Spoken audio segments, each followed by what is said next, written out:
हाँ भाई प्यारो,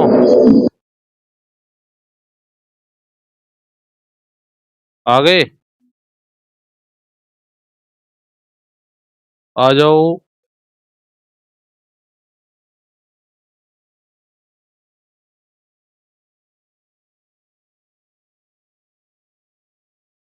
आ जाओ जल्दी जल्दी।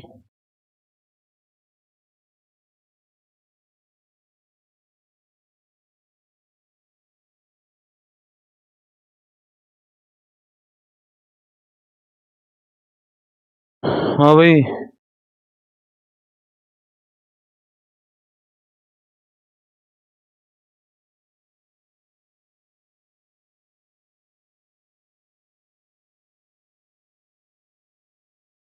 पिंटू, पवन,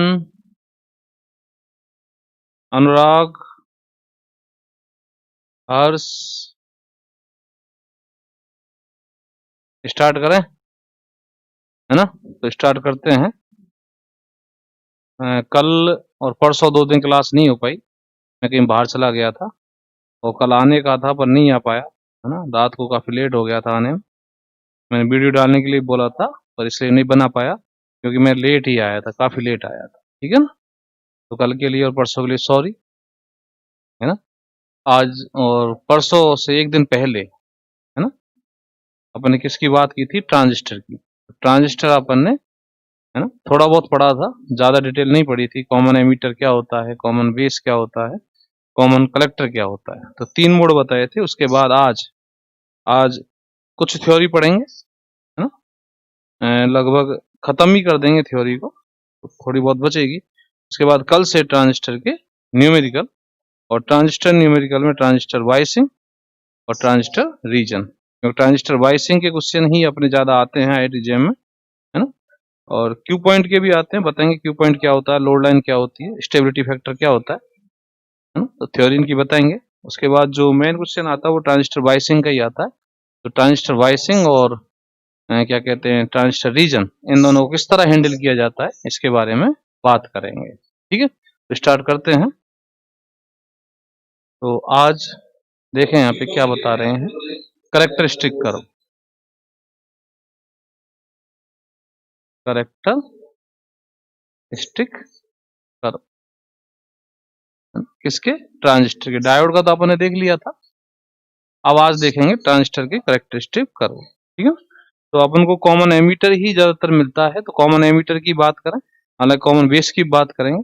तो कॉमन एमीटर और कॉमन बेस में ट्रांजिस्टर कर्व कैसे होते हैं, करेक्टरिस्टिक कर्व क्या होते हैं, ये थोड़ी सी बात करते हैं। तो अपन 2 पॉइंट लेने वाले हैं, एक तो कॉमन बेस में और दूसरा लेने वाले हैं कॉमन एमीटर। ठीक है, तो 2 तरह की अपन वाइसिंग कर रहे हैं, एक तो कॉमन बेस और एक कॉमन एमीटर। तो मैंने बता दिया था कि वाइसिंग हम कॉमन बेस क्यों करते हैं, कॉमन एमीटर क्यों कहते हैं, तो जैसा यूज होता है वैसी ही हम वाइसिंग कर लेते हैं। तो वाइसिंग करने का मतलब होता है कि इसको तैयार करना, कि कॉमन बेस मोड में तैयार कर रहे हो या कॉमन एमीटर मोड में इसको तैयार कर रहे हो। ठीक है ना? अच्छा, अब बात करते हैं करेक्टरिस्टिक कर्व जो होता है वो 2 होते हैं। नंबर 1 तो होता है इनपुट और दूसरा होता है आउटपुट। एक तो इनपुट करेक्टरिस्टिक कर्व होता है और दूसरा क्या होता है? आउटपुट करेक्टरिस्टिक कर्व, है ना? करेक्टरिस्टिक का हिंदी में क्या बोलते हैं? अभिलाक्षणिक वक्र। तो अभिलाक्षणिक वक्र पढ़ने हैं, एक तो निवेशी अभिलाक्षणिक वक्र और दूसरा पढ़ना है निर्गम अभिलाक्षणिक वक्र। ठीक है ना? कई बार क्वेश्चन यहाँ से भी आ जाता है। तो छोटी छोटी बातें हैं, है ना? 12th से सीखते आ रहे हैं, 12th में भी अपन ने देखा है इसको, बीएससी सेकेंड ईयर में भी अपन ने देखा है। ठीक है ना? तो इनपुट और आउटपुट, ठीक, तो इनपुट किस किस के बीच में होता है कर्व, आउटपुट किस किस के बीच में होता है, तो ये बात करते हैं। देखो यहाँ पे input characteristic curve, input characteristic curve ये किस किस के बीच में होता है ना? तो ये होता है किस किस के बीच में? Input current, input current and, है ना, वर्सेज लिख देता हूं मैं, versus input voltage, input voltage, input current और इनपुट वोल्टेज के बीच में जो कर्व होता है उसको क्या कहते हैं? Characteristic curve. कौन सा वाला? इनपुट। जबकि जबकि एक शर्त यहाँ पे डालनी पड़ती है, कि आउटपुट जो वोल्टेज है वो कांस्टेंट, आउटपुट वोल्टेज जो है वो कैसा हो, कांस्टेंट। ठीक है, ये अपन को शर्त यहाँ पे डालनी पड़ती है। ठीक है, तो इनपुट करंट और इनपुट वोल्टेज के बीच में कर्व, जबकि आउटपुट वोल्टेज कांस्टेंट हो तो ये क्या कहलाता है, इनपुट कैरेक्टरिस्टिक कर्व। ऐसे आउटपुट की बात करें तो आउटपुट कैरेक्टरिस्टिक कर्व क्या होता है, आउटपुट कैरेक्टरिस्टिक कर्व। ठीक है, ये क्या होता है, ये होता है आउटपुट करंट, आउटपुट करंट। आज सारी बात करेंगे लगभग, वर्सेज आउटपुट वोल्टेज। अब यहाँ पे भी कोई राशि कांस्टेंट है, कोई क्वांटिटी कांस्टेंट है। अब कौन सी क्वांटिटी कांस्टेंट है, तो ऐसा दिमाग काम करता है कि जैसे इनपुट में अपन ने आउटपुट वोल्टेज को कांस्टेंट किया था, तो ऐसे ही यहाँ आउटपुट में इनपुट वोल्टेज को करेंगे, नहीं इनपुट वोल्टेज को नहीं करेंगे, इनपुट करंट को करेंगे, इनपुट करंट। ठीक है, इनपुट करंट यहाँ पे क्या रहेगी, कांस्टेंट।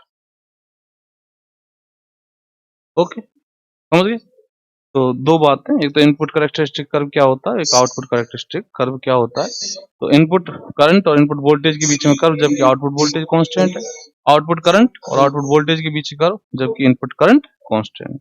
ठीक है, तो ये बात अपन को याद रखनी है। अब यहाँ पे बात करते हैं आगे। तो जैसे मुझे कॉमन बेस के लिए काम करना है तो कॉमन बेस में भी ये दोनों होंगे, और कॉमन एमीटर में काम करना है तो कॉमन एमीटर में भी ये दोनों होंगे। तो कॉमन एमीटर में भी ये दोनों होंगे और कॉमन बेस में भी होंगे।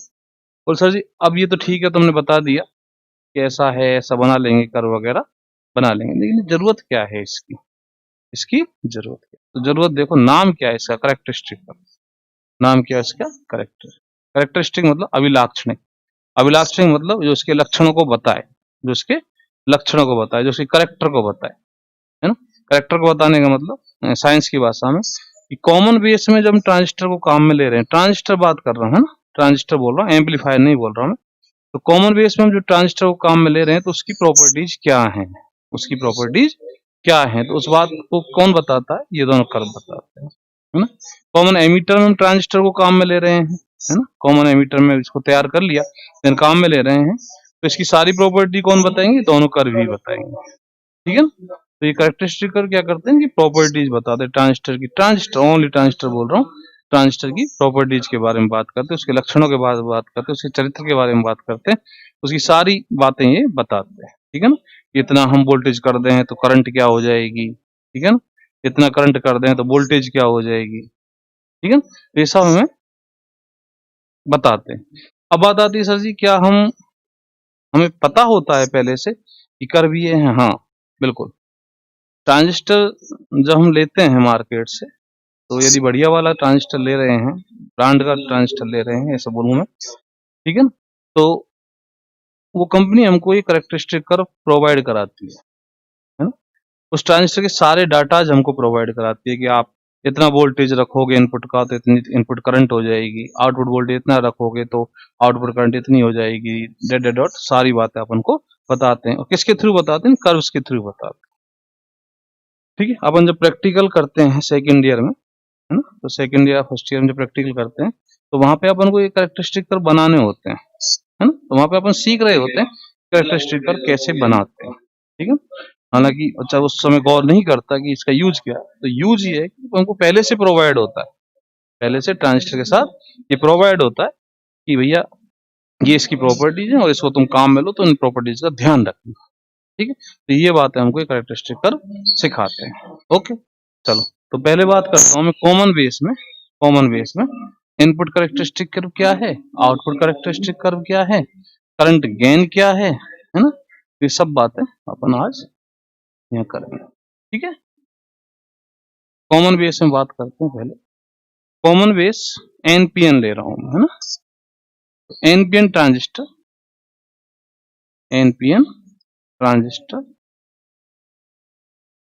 In common. अब हर ट्रांजिस्टर के लिए कैरेक्टरिस्टिक कर्व अलग अलग हो सकते हैं क्योंकि उसकी प्रॉपर्टी बता। ठीक है, तो एनपीएन ट्रांजिस्टर को अपन कॉमन बेस में पहले तैयार करते हैं, तो एनपीएन ट्रांजिस्टर को मैंने बना लिया और मैं तुमको सिखाया था जिसको कॉमन कर रहे हो उसको नीचे रख दो। ये बेस है अपना, ठीक है। और यहाँ पे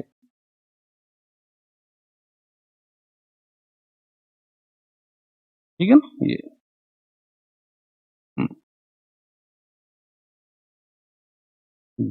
ठीक। तो ये एमीटर है, एरो लग रहा है, एरो अपन को एमीटर की पोजीशन बता देता है ना। एरो 3 बातों को बताता है ना, बताया था मैंने तुमको। एक तो type of transistor, number 2 emitter की पोजीशन, नंबर 3 क्या कहते हैं करंट की डायरेक्शन, एमीटर करंट की डायरेक्शन। तो ये सी है, कलेक्टर है, ठीक है। ट्रांजिस्टर कौन सा अपना एन, और ये क्या हो गया पी, और ये क्या हो गया एन। अब इसकी वाइसिंग करनी है, तो ये जंक्शन कौन सा है, जेईबी जंक्शन। कौन सा जंक्शन है, जेईबी जंक्शन। तो मैं लिखूंगा नहीं जेईबी जंक्शन। ये कौन सा जंक्शन है, जेसीबी जंक्शन। तो जेईबी जंक्शन तो किस में करते हैं, याद हो तो मैंने बताया था फॉरवर्ड, ठीक है। और जेसीबी जंक्शन को किस में करते हैं, रिवर्स। तो जेईबी जंक्शन को फॉरवर्ड में करो तो एन लो वोल्टेज पर, ठीक है ना। जेईबी जंक्शन है किसके बीच में, इन दोनों के बीच में। इन दोनों के बीच में तो एन तो लो वोल्टेज पर डालना और पी किस पर, हाई वोल्टेज पर। तो एन को तुम लो वोल्टेज पर डाल दो और पी को किस पर डाल दो, हाई वोल्टेज, ठीक है ना। अच्छा अब इधर देखें तो जेसीबी जंक्शन, अब जेसीबी जंक्शन में ये रिवर्स में करना है। तो रिवर्स में करना है तो एन को किस पे डालना है, हाई पे, और पी को किस पे डालना है, लो पे। तो एन को हाई पे डाल दो, पी को, ठीक है ना। और यहाँ पे दिखाना चाहो तो ग्राउंड दिखा दो, जिससे कि एक सिंबल बन जाएगा कि 0 वोल्ट एज्यूम कर चुके हो, ये 0 वोल्ट एज्यूम कर चुके हो, तो यानी नेगेटिव वोल्टेज हो जाएगा। यहाँ बता दिया था मैंने, ये 0 वोल्ट एज्यूम कर चुके हो क्योंकि यहाँ 0 वोल्ट है, तो यानी ये पॉजिटिव वोल्ट, ठीक है। +2 और ये 0, देन रिवर्स में चला जाएगा, और ये 0 और -2, देन ये फॉरवर्ड में आ जाएगा, ठीक है ना। ये बात है, यहाँ तक मैं बता चुका हूँ। और उसके बाद करंट की डायरेक्शन तो ये बता चुका हूँ, पर पूरी इसकी थ्योरी बता चुका हूँ, ये करंट इधर ही क्यों आती है, ठीक है ना। और जब ये इधर आएगी तो ये दोनों करंट अंदर जाएंगे, ठीक है। अच्छा यहाँ पे जो वोल्टेज ड्रॉप होगा, यहाँ पे जो वोल्टेज ड्रॉप होगा वो क्या होगा, क्या नाम देंगे इसको, वीईबी, वी, ठीक है। अभी तो इतना याद रखें, बाकी जब मैं न्यूमेरिकल तुमको सिखाऊंगा, है ना, तब न्यूमेरिकल हैंडल करने के लिए उसका तरीका अलग होता है। अब इसका यहाँ पे, यहाँ क्या नाम दोगे तुम बताओ, बीसीबी, क्या नाम दोगे यहाँ पे, बीसी, ठीक है।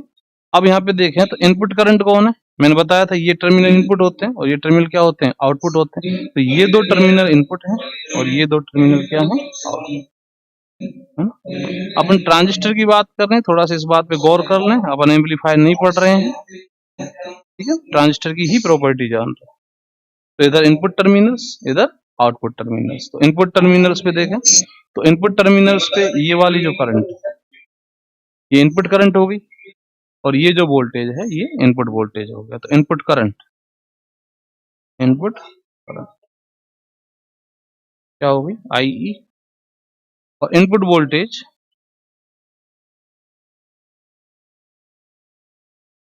क्या हो गया, B, ठीक है। और आउटपुट करंट क्या है, देखो आउटपुट करंट, आउटपुट करंट है ना, IC, और आउटपुट वोल्टेज, आउटपुट वोल्टेज ये क्या है, BCB, BCB, ठीक है। ओके, तो अपन को पहला वाला इनपुट वाला करेक्टरिस्टिक कर्व बनाना है, तो इनपुट वाला बना, इनपुट करेक्टरिस्टिक कर्व, मैं इसको CC लिख देता हूँ, है ना। इनपुट करेक्टरिस्टिक कर्व किस किस के बीच में बनेगा, इनपुट करंट और इनपुट वोल्टेज के बीच में। तो इनपुट करंट और इनपुट वोल्टेज के बीच में, इनपुट वोल्टेज क्या है, BEV, और इनपुट करंट क्या है, इनपुट करंट है IE, और IE किस में होती है, मिली एम्पियर में, ये पता है ना, और ये वोल्ट में है, ठीक है। ओके, तो इसका जो कर्व बनेगा, अब ये चूंकि कैसे बताएंगे, थोड़ा सा आइडिया बता देता हूं मैं कि ये जो जंक्शन है, ये जंक्शन जेईबी जंक्शन, और ये कैसा है, यहाँ पे फॉरवर्ड, कैसा है, फॉरवर्ड। तो फॉरवर्ड है, ये फॉरवर्ड है, है ना, और ये एज ए डायोड भी काम करता है, तो एज ए डायोड भी बोल सकते हैं इसको, है ना, तो एज ए डायोड काम करता है और ये फॉरवर्ड में है, तो डायोड के लिए फॉरवर्ड का कर्व कैसा आता है, ध्यान है तुमको, यहाँ जो डायोड पर वोल्टेज है ये VEB है, करंट कितनी है IE है ना, तो ऐसा ध्यान करो, मैंने बताया था इस तरह का आता है, ठीक है। और ये जर्मेनियम में तो 0.3 होता है और सिलिकॉन है तो 0.2 होता है, ठीक है। तो एक कर्व अपन ने ये बनाया और उस समय अपन ने BCB को कांस्टेंट यहाँ पे बोल दिया, आउटपुट वोल्टेज BCB जो है वो कांस्टेंट मान लो 0 वोल्ट, तो 0 वोल्टेज पर, है ना, एक कर्व हमको ये बना। अब मैं यदि BCB को दूसरा चूज करता हूँ, BCB बराबर 1 वोल्ट लेता हूँ, 1 वोल्ट या 2 वोल्ट, है ना, तो एक दूसरा कर्व, जैसे ही BCB को बढ़ाओगे तो दूसरा कर्व ऊपर आएगा, ध्यान रखना है, तो BCB ऊपर आएगा, ठीक है ना, ओके, समझ गए, क्लियर है ये बात, ठीक है। तो यहाँ पे अगर कोई याद ही रखना है, याद ही रखना है, क्योंकि ये प्रोवाइडेड होते हैं, अपन थ्योरेटिकली ये कर्व नहीं बना सकते, है ना, प्रैक्टिकली तो बनाते हैं, थ्योरेटिकली नहीं बना सकते, तो अपन को ये याद करना है, ठीक है। तो ये तो इनपुट कैरेक्टरिस्टिक कर्व हुआ। अब बात करते हैं दूसरे की, output characteristic curve, output characteristic curve, output characteristic curve को थोड़ा सा अच्छे से समझना है ना, तो अब किस किस के बीच में बनेगा, एक तो IC और एक BCB के बीच में, IC और BCB के बीच में, तो ये तो BCB हो गया वोल्ट में, है ना, और ये क्या हो गया IC, और किस में होती है IC भैया, मिली एम्पियर में, ठीक है ये, और यहाँ पे मैंने मेंशन कर दिया है 0 वोल्ट, थोड़ा सा ध्यान रखना है इसे, यहाँ पे मेंशन क्या कर दिया 0 वोल्ट। तो एक कैरेक्टरिस्टिक कर्व देखो 0 से इधर बना रहा हूं मैं, 0 से, थोड़ा सा ध्यान दे, 0 से लगभग कांस्टेंट सा इसको बना दो, तो ये किस करंट पे बनाया मैंने, IE बराबर कांस्टेंट पर, क्योंकि इनपुट जो है वो इनपुट करंट जो है वो यहाँ कांस्टेंट होती है, तो जैसे IE जो है थोड़ी देर के लिए मान लेता हूँ ये 1 मिली एम्पियर, बहुत छोटी, है ना। अगला मैंने IE बढ़ाया और IE बढ़ा के मैंने मान लो इसको कर दिया 10 मिली एम्पियर, कितना 10 मिली, इसको लगभग 0 भी बोल सकते हो, तो ठीक है। तो 10 मिली एम्पियर पर जो कर्व आएगा इसे ऊंचा आएगा, और यहाँ अगला IE फिर मैंने कांस्टेंट की और ये ले ली मैंने 20 मिली एम्पियर, इस तरह, ज्यादा ग्राफ नहीं, मैं एक और बनाना चाहें तो एक और बना लें, तो लगभग कांस्टेंट ये ग्राफ आता है यहाँ पे 30 मिली एम्पियर, तो ये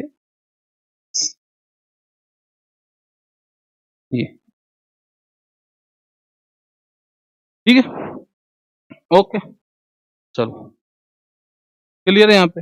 अब यहाँ पे देखें, तो यहाँ पे ये लगभग कांस्टेंट है, थोड़ा सा ऊपर नीचे हो गया तो देख लेना, है ना, ये लगभग कांस्टेंट ही है, थोड़ा सा मार्कर चलाने में हिल जाता है हाथ, है ना, ये लगभग कांस्टेंट। तो ये हुआ कैरेक्टरिस्टिक कर्व कौन सा, आउटपुट वाला। अब आउटपुट वाले कैरेक्टरिस्टिक कर्व को अपन को थोड़ा सा ध्यान से देखना है, तो ध्यान से क्यों, क्योंकि यही है मेन काम का अपना, ठीक है। तो यहाँ पे मैं मेंशन कर रहा हूँ, देखो ये वाला रीजन,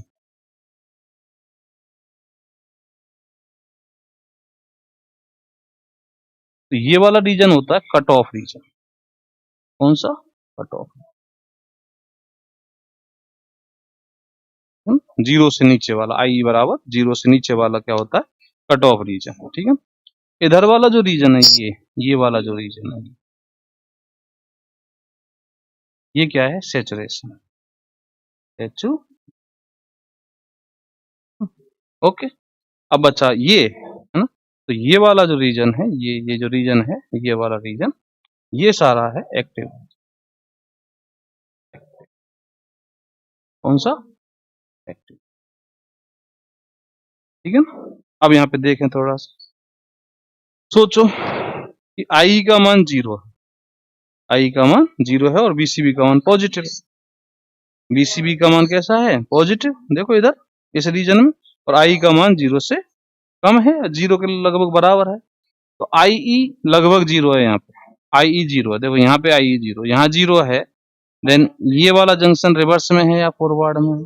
जब करंट ही नहीं है तो कैसा है? रिवर्स में। कैसा है? रिवर्स में। तो ये रिवर्स हो गया, ठीक है ना।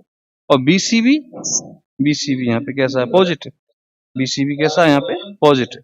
कैसे देखा मैंने BCB पॉजिटिव? B के रेस्पेक्ट में C देखो, B के रेस्पेक्ट में C देखो। तो BCB मतलब इन दोनों को घटाओगे तो ये +2 और ये 0, +2 और 0 तो कितना आया? +2। तो BCB पॉजिटिव है। तो BCB जब ये पॉजिटिव है, BCB जब ये पॉजिटिव है तो ये कट ऑफ में, सॉरी उसमें रिवर्स में था। किस में था? रिवर्स में। और IE 0 होने के कारण ये रिवर्स में हो गया। तो दोनों ही जंक्शन यहाँ पे किस में हो गए? रिवर्स में हो गए। तो यदि कट ऑफ रीजन होता है ना, तो इसको अच्छे से तुम्हें ध्यान रखना है, क्योंकि इस पे भी क्वेश्चन बन जाता है ना। कट ऑफ रीजन में क्या होता है? JB जो जंक्शन है वो भी रिवर्स होता है ना, और JCB जो जंक्शन है वो भी कैसा होता है? रिवर्स होता है, ठीक है। ये कट ऑफ की बात। अब सैचुरेशन को देखो, सैचुरेशन रीजन को देखो। सैचुरेशन रीजन में IE है, IE है, ठीक है ना, और पॉजिटिव ही है सारी IE। तो IE पॉजिटिव, कोई दिक्कत नहीं, मुझे फॉरवर्ड में रहेगा, ठीक है ना। लेकिन BCB जो है वो नेगेटिव हो चुका है। अब BCB नेगेटिव होने का मतलब क्या हुआ? यहाँ -2 लग चुका है। बोलो, ये कैसे लगा दिया तुमने? भाई ये नेगेटिव बोल रहे हो तुम, है ना। तो नेगेटिव बोल रहे हो तो ये डिफरेंस नेगेटिव है ना, ये माइनस ये, तो ये -2 है, ये 0 है, तो -2 -0 -2। अब यहाँ यदि -2 आ गया तो यहाँ -2 आने से क्या होगा? यहाँ -2 आने से n को -2 से जोड़ दिया, p को 0 से जोड़ दिया, तो n तो कम पर चला गया, p ज्यादा पर चला गया। इसका मतलब किस में हो गया? ये वाला जंक्शन फॉरवर्ड में। n कम पर हो गया ना -2 पे, और p किस पे चला गया? 0 पे। तो दोबारा समझ लो, BCB क्या है? नेगेटिव। BCB नेगेटिव मतलब ये वोल्टेज डिफरेंस नेगेटिव, मतलब ये वोल्टेज डिफरेंस नेगेटिव। अब ये वोल्टेज डिफरेंस नेगेटिव, यहाँ तुम 0 बोल चुके हो, तो यहाँ नेगेटिव ही तो आएगा। बोलो, यहाँ नेगेटिव ही तो आएगा। -2 और 0, तो n पर -2, p पर 0, तो n पर कम, p पर ज्यादा। ऐसे तो याद करते हो तुम बच्चों की तरह। तो n पर कम, p पर ज्यादा, तो फॉरवर्ड में तो हो गया। तो यहाँ पे ये जंक्शन भी फॉरवर्ड, तो ये जंक्शन ऑलरेडी फॉरवर्ड था, ठीक है ना, IE पॉजिटिव। तो ये जंक्शन किस में गया? फॉरवर्ड। तो यहाँ पे क्या हुआ? यहाँ पे क्या हुआ बताओ? यहाँ पे ये हुआ कि सैचुरेशन रीजन में, सैचुरेशन है ना, दिख रहा है ना यहाँ पे, सैचुरेशन रीजन में क्या होगा? JEB जंक्शन भी फॉरवर्ड होगा, ठीक है ना, और JCB जंक्शन भी क्या होगा? फॉरवर्ड, है ना। तो ये एक तो सैचुरेशन रीजन की बात है, और एक ये कट ऑफ रीजन की बात। अब एक्टिव रीजन में तो बिल्कुल सही चल रहा है मामला, BCB पॉजिटिव है ना, IE भी है कुछ, तो IE है, देन ये तो फॉरवर्ड रहेगा, और BCB पॉजिटिव है, देन ये कैसे रहेगा? रिवर्स। तो एक्टिव रीजन में क्या होगा, है ना, एक्टिव रीजन में क्या होगा बताओ? एक्टिव रीजन में JEB जंक्शन तो फॉरवर्ड रहेगा, यहाँ लिख रहा हूं मैं, है ना। एक्टिव रीजन में क्या होगा? JEB जंक्शन तो फॉरवर्ड रहेगा, और JCB जंक्शन रिवर्स, ठीक है ना। तो ये 3 बातें अपन यहां से निकाल के बैठे। ओके, ठीक है, सबको दिख रहा है? Very good. तो कट ऑफ रीजन में दोनों जंक्शन रिवर्स चले गए। सैचुरेशन रीजन में JEB जंक्शन फॉरवर्ड गया, और JCB जंक्शन भी फॉरवर्ड गया, दोनों जंक्शन फॉरवर्ड गए। एक्टिव रीजन में JEB जंक्शन फॉरवर्ड और JCB जंक्शन रिवर्स। यहां से अपन ने देखा इसको, यहां से। अब देखो मैं क्या बोल रहा हूँ, मैंने तुमसे बोला था ना कि ये प्रोवाइडेड होते हैं, तो अपन बता सकते हैं कि ये जंक्शन इस इतनी वोल्टेज रखोगे, इतनी करंट रखोगे, तो ये फॉरवर्ड में, दोनों जंक्शन फॉरवर्ड में चले जाएंगे। इतनी वोल्टेज, इतनी करंट रखोगे, दोनों जंक्शन रिवर्स में चले जाएंगे।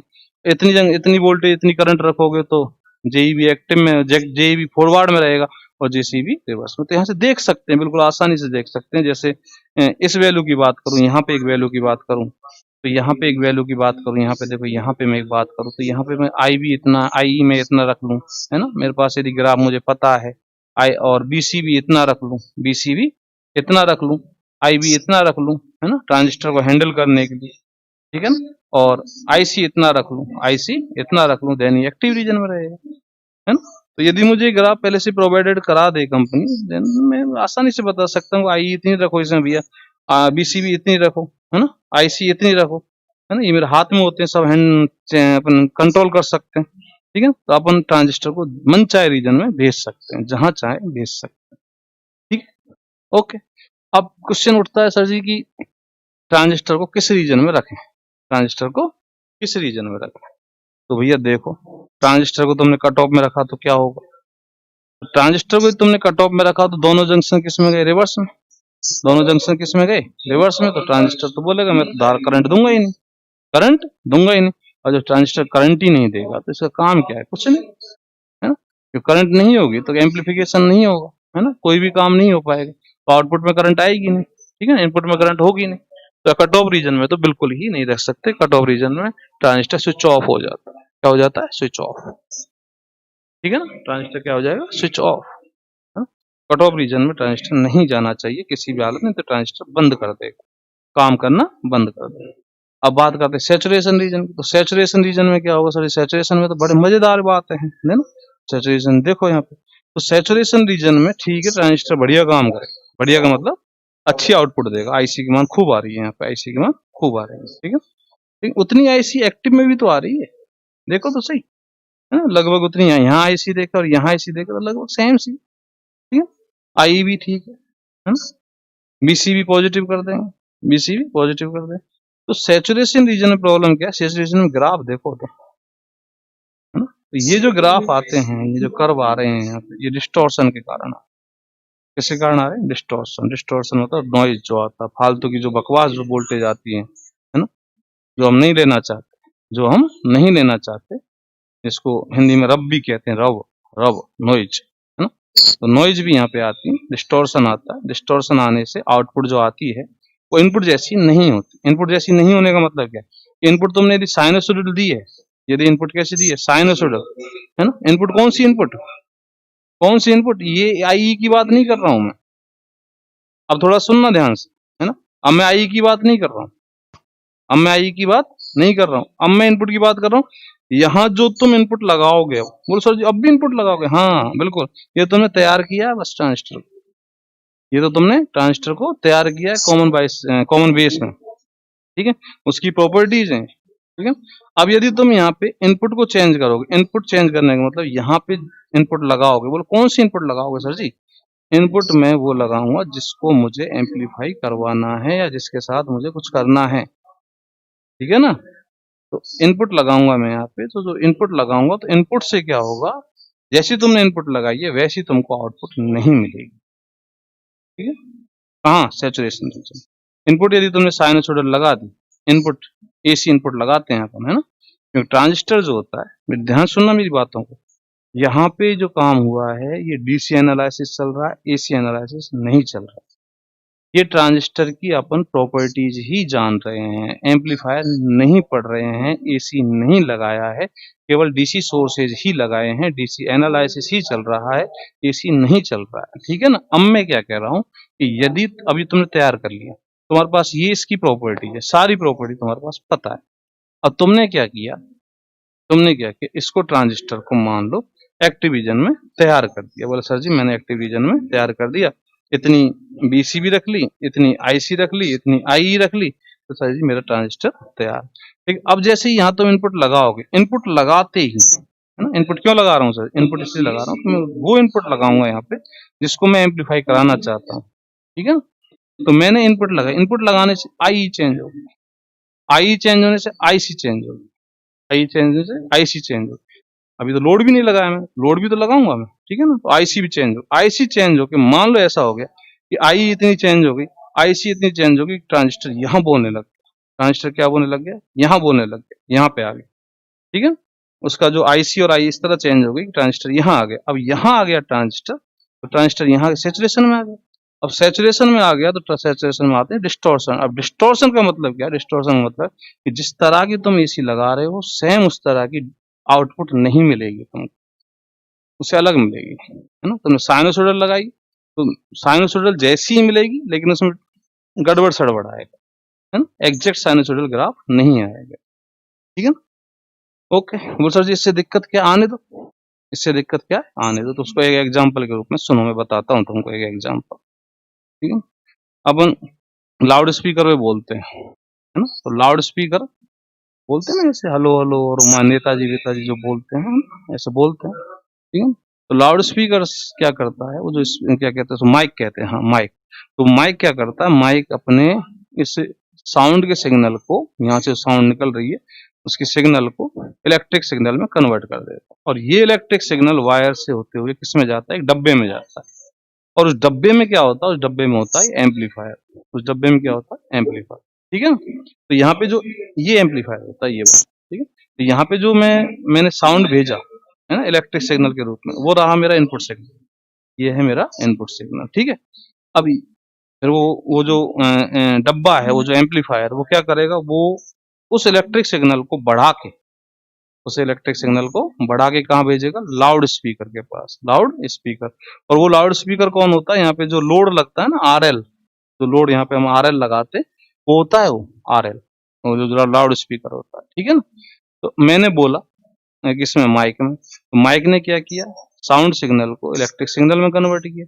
अब वो इलेक्ट्रिक सिग्नल डब्बे में गया, है ना। अब समझना, ये इनपुट सिग्नल, ये इलेक्ट्रिक सिग्नल डब्बे में गया, डब्बे में एम्पलीफायर है, एम्पलीफायर से आउटपुट में गया, आउटपुट कौन है, लाउड स्पीकर, लाउड स्पीकर मतलब आरएल, यहाँ पे अपन आरएल शो करते, लाउड स्पीकर थोड़ी बनाऊंगा यहाँ पे, कई बार तो क्वेश्चन में लाउड स्पीकर बना भी आ जाता है, तो ये आरएल है, ठीक है ना, उस पर आ जाएगा, ओके, समझ गए। अब मैं साहब उस पर बोलता हूँ, अब मैं उस पर बोलता हूँ, नहीं बोलना नहीं है अभी, ऐसा करते हैं।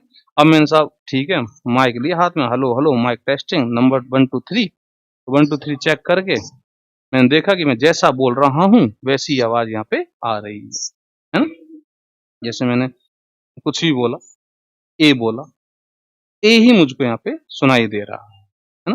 तो जैसी मैं इनपुट सिग्नल दे रहा हूँ वैसी ही आउटपुट सिग्नल आ रही है, सेम ऐसी की ऐसी आ रही है, लेकिन वॉल्यूम बढ़ के आ रहा है, वॉल्यूम कैसा आ रहा, बढ़ के आ रहा है, ठीक है। तो इसने वॉल्यूम को बढ़ा दिया, आईसी को बढ़ा दिया, ठीक है। हालांकि यहाँ कॉमन बेस में ऐसा नहीं होता, पर मैं समझा रहा हूँ तुमको, कॉमन एमीटर में ऐसा होगा, ठीक है ना, ओके। ध्यान सुनना, कॉमन एमीटर कॉमन बेस कभी भी एम्पलीफाई नहीं कर पाता, ठीक है ना, समझ, चलो आगे चलते हैं। तो फिर मैं क्या कह रहा था, मैंने बोला और बोल के इसको सिग्नल भेज दिया, मैंने ए बोला, इसने मुझको ए सुना दिया, लेकिन हाई वॉल्यूम में सुना दिया, उसने आउटपुट करंट को बढ़ा दिया, आउटपुट एनर्जी को बढ़ा दिया, आउटपुट पावर को बढ़ा दिया, सब कुछ ओके, वेरी गुड, ठीक है। और बढ़ते कैसे हैं, ये दो लग तो रहे हैं भैया, ये दो भैया लग रहे हैं, तो ये दो भैया एनर्जी दे देते हैं, और ट्रांजिस्टर उस एनर्जी को मिक्स कर देता है, जो मैंने एनर्जी दी थी साउंड वाली, और जो डीसी वाली एनर्जी, दोनों मिक्स हो जाती हैं, और यहाँ पे आके एनर्जी बढ़ जाती है, ठीक है ना। इस तरह से इसने एम्पलीफिकेशन कर दिया, कॉमन एमीटर की बात कर रहा हूँ मैं, कॉमन बेस एम्पलीफिकेशन नहीं करेगा, ठीक है। अब चलते हैं आगे। अब तो इसका मतलब क्या हुआ कि जैसा मैं बोल रहा हूँ, ए बोला मैंने, ए ही सुनाई दे रहा है, तो इसका मतलब ट्रांजिस्टर तुम्हारा एक्टिव रीजन में है, ओके, नो डिस्टॉर्शन, कोई डिस्टॉर्शन नहीं है। लेकिन यदि मान लो ट्रांजिस्टर सैचुरेशन में होता, तो जैसे ही मैं बोलता, है ना, ए बोलता, तो मुझको ए नहीं सुनाई देता, ए में किचड़ पिचड़ की आवाज भी आती रहे, है ना। तो उसका मतलब ट्रांजिस्टर कहाँ गया, सैचुरेशन में। ट्रांजिस्टर कहाँ पे काम कर रहा है, सैचुरेशन में, ठीक है ना। तो जब मैं बोलता हूँ तो मेरे बोलने से ये आई चेंज हो जाती है, तो जो भी इनपुट करंट है वो चेंज हो जाती है, आउटपुट करंट चेंज हो जाती है, आउटपुट करंट चेंज होने से ट्रांजिस्टर में भी गो इन सैचुरेशन रीजन और कट ऑफ रीजन, कुछ भी हो सकता है, ठीक है। तो अपन कोशिश ये करते हैं अपनी कि ट्रांजिस्टर एक्टिव रीजन में ही रहे, सैचुरेशन रीजन में यदि जाने की कोशिश करे तो नहीं जा पाए, कट ऑफ में जाने की कोशिश करे तो नहीं जा पाए, इसलिए हम एक्टिव रीजन में भी मिड एक्टिव रीजन को सेलेक्ट करते हैं, मिड एक्टिव रीजन जाए, जा बेटा कितना जाएगा, यहाँ तक जाएगा, जा बेटा कितना जाएगा, यहाँ तक जाएगा, यहाँ नहीं पहुंच पाएगा, यहाँ नहीं पहुंच पाएगा। तो कट ऑफ से हम बचाते हैं ट्रांजिस्टर को, सैचुरेशन से बचाते हैं, एक्टिव में रखते हैं। अब एक्टिव में रखते हैं, तो अब मैंने तुमको कहा था शुरू शुरू में, एक्टिव में रखते हैं तो जेईबी जंक्शन किस में होता है, फॉरवर्ड, और जेसीबी जंक्शन किस में, रिवर्स में, बोलो। एमीटर जंक्शन बोलते हैं, कई बार जेईबी जंक्शन को एमीटर जंक्शन भी बोलते हैं। तो एमीटर जंक्शन, मान लो ऐसे क्वेश्चन आ जाए कि एमीटर जंक्शन के क्या होता है, तो JEB junction is called emitter junction, ठीक है ना, ये कलेक्टर जंक्शन, ओके। तो जेईबी जंक्शन फॉरवर्ड में और जेसीबी जंक्शन रिवर्स में। तो शुरू से जब भी मैं तुमको ट्रांजिस्टर को सिखा रहा हूँ, ट्रांजिस्टर को हैंडल करना सिखा रहा हूँ, तो यही बता रहा हूँ कि जेईबी जंक्शन को फॉरवर्ड रखो, जेसीबी जंक्शन को रिवर्स। उसका कारण ट्रांजिस्टर को एक्टिव में ही बनाना, और एक्टिव में नहीं, मिड एक्टिव में अपन तैयार करते हैं, ठीक है। अब कोई बोले, अब कोई आवाज दे, अब कोई सिग्नल को इसमें ठूसे, ठीक है, आई चेंज हो जाएगी, आईसी चेंज हो जाएगी, आईसी चेंज होके यहीं घूमता रहेगा ट्रांजिस्टर, ट्रांजिस्टर इसी रीजन में घूमता रहेगा, ठीक। और यदि तुमने यहाँ रख दिया तो क्या होगा, सैचुरेशन में कूद जाएगा। यहाँ रख दिया तो क्या होगा, कट ऑफ में कूद जाएगा। तो अपन मिड एक्टिव रीजन को सिलेक्ट करते हैं। मिड एक्टिव रीजन में जेईबी जंक्शन फॉरवर्ड और जेसीबी जंक्शन रिवर्स, ठीक है ना। तो ये बात हुई इसकी, इस ग्राफ की। तो इसको समझना बहुत जरूरी है, ठीक है। कट ऑफ में हम नहीं चाहते, सैचुरेशन में हम नहीं चाहते। सैचुरेशन में डिस्टॉर्शन आते हैं, एक्टिव में कोई डिस्टॉर्शन नहीं आता, ठीक है ना। कट ऑफ में तो स्विच ऑफ ही हो जाता है, ट्रांजिस्टर काम करना बंद कर देता है। कई बार अपन जोर से बोल देते हैं माइक में तो आवाज ही आना बंद हो जाती है, ठीक है ना। तो उसका कारण कट ऑफ में चला गया, लोकल ट्रांजिस्टर हो, ठीक है। ओके, समझ गए। तो ये बात हुई इसकी, इसके इनपुट करेक्टरिस्टिक कर्व और आउटपुट करेक्टरिस्टिक कर्व। अब एक छोटी सी बात और करते हैं। यहाँ पे करंट गेन और होता है, जिसको किससे लिखते हैं, एल्फा से। करंट गेन किससे लिखते हैं, एल्फा से। छोटी सी बात, तो करंट गेन किससे लिखा जाता है, एल्फा से। कॉमन बेस है ये, तो कॉमन बेस में करंट गेन को किससे लिखते हैं, ट्रांजिस्टर का करंट गेन, नॉट एम्पलीफायर का, ठीक है ना, ध्यान रखना। एल्फा और करंट गेन मतलब हमेशा आउटपुट बटे इनपुट होता है। कोई सा भी गेन ले लो, कोई सा भी गेन ले लो, हमेशा ध्यान रखो आउटपुट बटे इनपुट। तो आउटपुट क्या है, आउटपुट करंट, जो करंट गेन लिख रहे हो तो आउटपुट करंट बटे इनपुट करंट। वोल्टेज गेन लिखना चाहता तो आउटपुट वोल्टेज बटे इनपुट वोल्टेज, क्योंकि करंट करंट कंट्रोल डिवाइस है। देन मैं करंट गेन की बात करूंगा। तो आउटपुट करंट क्या है, आईसी। तो आउटपुट करंट क्या है, आईसी, और इनपुट करंट क्या है, आई, ठीक है ना, समझ गए। ओके, इसको दूसरा तरह से रिप्रेजेंट कर देते हैं, डेल्टा आईसी ओवर डेल्टा, ठीक है। यदि तुम डेल्टा लगा के रिप्रेजेंट कर रहे हो देन ये एसी होता है, एसी गेन होता है। और यदि डेल्टा नहीं लगा रहे हो देन ये डीसी गेन होता है, ठीक है ना। मतलब आई में चेंज के साथ आईसी में चेंज देखना चाहते हो, वो तो तभी होगा ना जब तुम टप यहाँ से ठूसोगे एसी को, तभी होगा आई में चेंज के साथ आईसी में चेंज। और यदि कोई एसी नहीं, सिग्नल नहीं ठूस रहे हो तो आईसी बटे आई इज कॉल्ड एल्फा, ठीक है। और ये दोनों लगभग बराबर की, एल्फा डीसी लगभग बराबर एल्फा, ये पॉइंट तुमको ध्यान रखना, ठीक। अब यहाँ पे थोड़ी सी बात और देखें, देखो जल्दी से देखो कि आईसी और आई, इन दोनों में बड़ा कौन है भाई, आई। इन दोनों में बड़ा कौन है, आई। और आईसी क्या है, छोटा। आईसी क्या है, छोटा। तो आईसी छोटा होता है, पता है अपन को, बताया था मैंने। आईसी छोटी है, आई बड़ी है, then IC less than I. तो आईसी लेस देन आई, तो आईसी बटे आई क्या हो जाएगा, less than 1। Alpha is less than, alpha is less than, ठीक है। 0.98 के आसपास, 0.99 के आसपास इसको रखा जाए, ठीक है। तो ये बात हुई कॉमन किसकी, बेस की, कॉमन बेस की, है ना। ओके, समझ गए। अच्छा, एक काम और कर सकते हैं, एक छोटी सी बात और कर लेता हूं,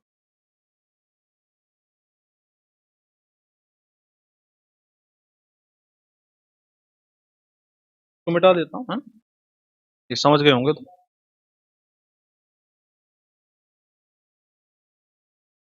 देखो, तुमको एक बात बताया था मैंने, लीकेज करंट बताई थी क्या, लीकेज करंट बताई थी, है ना। तो लीकेज करंट कब होती है, जब इसको अपन ओपन कर दें सर्किट को कि यहाँ कोई करंट नहीं है। तो जेसीबी जंक्शन जो रिवर्स वाइस में है, जेसीबी जंक्शन जो रिवर्स वाइस में, यहाँ पे करंट फ्लो होती है माइनॉरिटी कैरियर्स के कारण। जो आईसी फ्लो होती है यहाँ पे वो माइनॉरिटी कैरियर्स के कारण होती है, ठीक है ना। जबकि ये जीरो, जबकि ये जीरो है, ठीक है ना, समझना थोड़ा सा ध्यान से। तो आई यदि जीरो है तो यहाँ पे जो करंट फ्लो होती है जेसीबी जंक्शन रिवर्स वाइस में, और रिवर्स वाइस में जो करंट फ्लो होती है वो माइनॉरिटी कैरियर्स के कारण होती है। माइनॉरिटी कैरियर्स के कारण आईसी आएगी, और उस आईसी को नाम देते हैं अपन आईसीबीओ, आई। कब है ये, जब आई का मान जीरो, ठीक है ना। इसका मतलब जब आईसी आई है, जब आई है तब क्या आईसीबीओ नहीं है, तब भी है, तब भी है, पर अपन उसको इग्नोर कर देते हैं, तब भी है। इसका मतलब क्या हुआ कि आईसी जो है, आईसी जो है वो एक्चुअल में एल्फा आईईबी है, एल्फा आईईबी है जो मेजॉरिटी कैरियर्स की है। प्लस ICBO भी वहां पे है, तो दोनों के कारण IC alpha IE plus IC। Okay, common base में जो लीकेज करंट है वो ICBO है। कॉमन बेस में जो लीकेज करंट है वो क्या है, ICBO। ठीक है, तो ये बात हमारे क्लियर होनी चाहिए एकदम, सारी बात है कि क्यों अपन एक्टिव में रखते हैं, सैचुरेशन में क्यों नहीं रखते, फॉरवर्ड में सॉरी कट ऑफ में क्यों नहीं रखते, है ना। तो ये सब बात अपन को अच्छे से क्लियर होनी चाहिए। अपन को याद होना चाहिए कि दोनों जंक्शन कब फॉरवर्ड में होते हैं, कब कट ऑफ में होते हैं, और कब कब फॉरवर्ड में होते हैं, कब रिवर्स में होते हैं, कब एक फॉरवर्ड में होता है, कब एक रिवर्स में होता है। ये सब हमको याद होनी चाहिए। ठीक है, ये बात हुई NPN ट्रांजिस्टर लिया था मैंने कॉमन बेस से। अब हमें जो मेन बात अपन को जो चाहिए, अपन जो हैंडल करेंगे ट्रांजिस्टर को, वो कॉमन एमीटर में। ठीक है, कॉमन एमीटर में इसको हैंडल करेंगे, तो अपन को ग्राफ भी ये याद होनी चाहिए।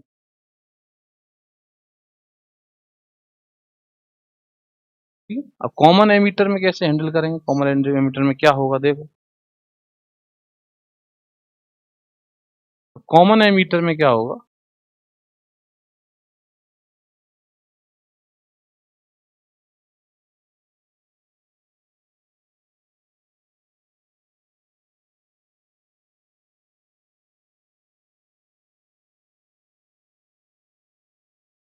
तो ये मैंने लटका दिया एमीटर को नीचे। ठीक है, तो ये एमीटर, ये बेस, ये कलेक्टर, ये N, ये P, और ये क्या N। ठीक है, ये तुम्हारा JEB जंक्शन लिख देता हूं, चलो यहाँ पे जगह मिल गई मेरे को, और ये JCB जंक्शन, है ना, नन्ही नन्ही बात है। अब तो मैं JEB जंक्शन को फॉरवर्ड करना है, तो P को तो हाई पे रख दो और N को लो पे रख दो। तो P को मैंने हाई पे रखा, N को किस पे रखा, लो पे। ठीक है, ग्राउंड चलो बाद में देखेंगे। अच्छा, अब JCB को किस में करना है तुमको, रिवर्स में। तो अब JCB किसके बीच में, P और इस N के बीच में, इन दोनों के बीच में तो है। तो अपन को क्या करना है, N को हाई पर करना, P को लो पर करना। अब P कितना, जैसे मान लो 2 वोल्ट है ना, P कितना +2 वोल्ट, +2 वोल्ट है, तो N को +4 पे करो, N को किस पे करो, +4। N को मैंने +4 पे कर दिया, चलो मैं नहीं बोलूंगा ऐसे, ठीक है ना,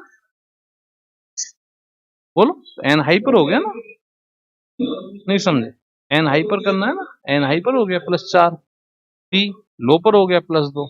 ठीक है, तो देखो मैं कितना ज्यादा मात्रा में मैंने यहाँ वोल्टेज सेल लगाए हैं। ठीक है ना, ओके। चलो अब मैं इसको कर देता हूँ ग्राउंड। अब ग्राउंड देखो, यहाँ पे 0 वोल्ट, यहाँ पे +2, चेक कर लो, +2, और ये 0 वोल्ट, ये तो फॉरवर्ड में गया। यहाँ पे +4 और यहाँ पे 0 वोल्ट, क्योंकि ये तुम 0 वोल्ट बोल चुके हो। ठीक है, अब +4 ये और +2 ये, देन रिवर्स में गया। ओके, ठीक है, तो ये बात मैं तुमको पहले बता दी थी और आज ही। अब करंट देखें यहाँ पे, तो करंट यहाँ पे IE तो आउट, IB इन, और IC IC। वोल्टेज की बात करें तो मैं अभी फिर कह रहा हूँ, PBE इसका नाम रख दे। ठीक है, तो जब अपन न्यूमेरिकल करेंगे तब थोड़ा सा अलग तरह के से सिंबल्स को हैंडल करेंगे। ठीक है ना, और ये हो जाएगा BC, क्या हो जाएगा, BC। तो इनपुट करंट कौन हुई, input current IB, input current कौन है, IB। इनपुट वोल्टेज कौन है, इनपुट वोल्टेज PBE, है ना। आउटपुट करंट कौन है, आउटपुट करंट, आउटपुट करंट देखो IC, है ना। और output voltage, output voltage, output voltage BC, ये रहा। ठीक है, अब हमें कर्व बनाना है, तो इनपुट वाला करो पहले, input CC, input, input characteristic करो ये, है ना? ये क्या बनेगा बताओ, किस किस के बीच में है, आईबी और वीबी के बीच, आईबी और वीबी के बीच, ये वीबीई और ये आईबी, माइक्रो एम्पियर होती है आईबी, और ये भी बिल्कुल सेम, क्योंकि ये तो फॉरवर्ड है। ठीक है, ऐसा है फॉरवर्ड, फॉरवर्ड में तो ऐसे ही आता है। जबकि कौन कांस्टेंट है, बीसी, कौन कांस्टेंट है, बीसी। जैसे मैं यहाँ 0 वोल्ट लेता, बीसी 0 वोल्ट, ठीक है ना, ओके, समझ गए। चलो, अब यदि मैं बीसी 2 वोल्ट लेता या 1 वोल्ट लेता तो ग्राफ नीचे आएगा, इसमें नीचे आएगा, ध्यान रखना, इसमें क्या नीचे आएगा, ऊपर से ऊपर गया था, उसमें ऊपर गया था, इसमें नीचे आएगा, ठीक है। तो इनपुट कैरेक्टरिस्टिक कर्व हो गया। अब आउटपुट कैरेक्टरिस्टिक कर्व देखें, तो आउटपुट वाला देखो,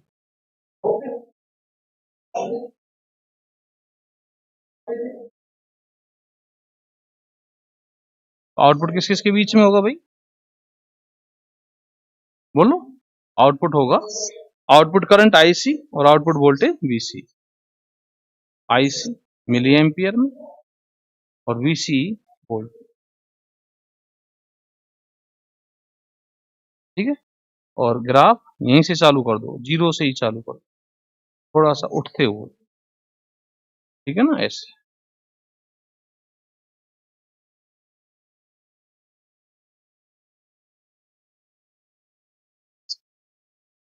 ठीक है, ओके, इस तरह के ग्राफ। जबकि कब है ये, कब है, आई बी कॉन्स्टेंट हो, इनपुट करंट कॉन्स्टेंट। तो जैसे मैं आई बी बराबर यहाँ 0 माइक्रो एम्पियर, है ना, आई बी बराबर 10 माइक्रो एम्पियर, आई बी बराबर 20 माइक्रो एम्पियर और आई बी बराबर 30 माइक्रो एम्पियर, ठीक। तो यहाँ पे भी वही cut off region, active region, saturation region, यहाँ पे भी वही सारे आएंगे। तो यहाँ पे, है ना, ये ज्यादा ऊपर हो गया, थोड़ा सा कम उठेगा, उठेगा तो सही ग्राफ। तो ये जो है, ये यहाँ पे कट ऑफ, ठीक है ना, कट ऑफ रीजन।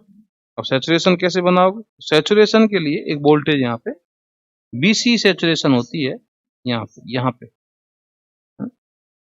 जहां से कर्व बस मुड़ना शुरू करते हैं, ऐसा थोड़ा सा और इधर बना दें,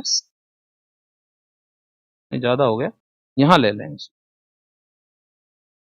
बस, और यहाँ ले लें, है ना, ये मुड़ना शुरू कर देंगे। तो ये बीसी सैचुरेशन यहाँ पे होती है वोल्टेज, है ना, जो 0.2 वोल्ट के लगभग, कितनी होती है, 0.2। याद भी रखना अपन को, बीसी सैचुरेशन न्यूमेरिकल में काम आएगा। तो बीसी सैचुरेशन 0.2, ठीक है। ये कर्व ज्यादा उठ गए हैं, थोड़ा सा कम कर लें यहाँ पे, ये कर्व थोड़ा सा कम करना है, ना नहीं जाता, ओके। चलो, तो अब ये जो रीजन है, ये बात, ये सैचुरेशन, ये क्या है, सैचुरेशन। बाकी जो बचा वो एक्टिव है, जहाँ लीनियर कर्व आ जाए, जहाँ लीनियर आ जाए वो एक्टिव, ये एक्टिव, वही सब बात है। कट ऑफ में दोनों जंक्शन रिवर्स, सैचुरेशन में दोनों जंक्शन फॉरवर्ड, और एक्टिव में जेईबी जंक्शन फॉरवर्ड और जेसीबी जंक्शन रिवर्स, वही सब बात, ठीक है ना। मिड पॉइंट में आपको ट्रांजिस्टर को रखना है, तो थोड़ा सा ये देख लेना, ठीक है, वही सारी बात, ओके। अब यहाँ पे करंट गेन क्या होगा, ट्रांजिस्टर का करंट गेन, एम्पलीफायर का नहीं बोल रहा हूँ मैं, फिर बोल रहा हूँ, तो ट्रांजिस्टर का जो करंट गेन है यहाँ पे, ट्रांजिस्टर का जो करंट गेन है, उसको यहाँ पे बीटा से लिखते हैं, किससे, बीटा से। और वही आउटपुट करंट बटे इनपुट करंट, तो आउटपुट करंट क्या है, आईसी, इनपुट करंट क्या है, आईवी, है ना, output current IC, input current, ठीक है। यदि तुम इसको डेल्टा से लिख रहे हो तो ऐसे लिख सकते हो, पर ये एसी हो जाएगा और ये डीसी गेन और ये एसी, है ना। तो वहां पे अल्फा एसी और अल्फा डीसी बराबर होते थे, यहाँ पे बराबर नहीं होते, यहाँ पे बीटा एसी ज्यादा होता है, beta AC is greater then, एक बात, ठीक है ना। दूसरी बात, आईसी बड़ा होता है मिली एम्पियर में है, आईबी माइक्रो एम्पियर में है, तो आईसी बड़ा है आईबी से, तो IC greater than IB, then beta is greater than 1, है ना। बस 100 से ज्यादा होता है ना। बेस्ट रहता है 100 के आसपास रखो, बेस्ट रहता है 100 के आसपास रखो, क्योंकि 100 से ज्यादा होती है फिर ट्रांजिस्टर यहाँ आने की कोशिश करता है सैचुरेशन में, है ना।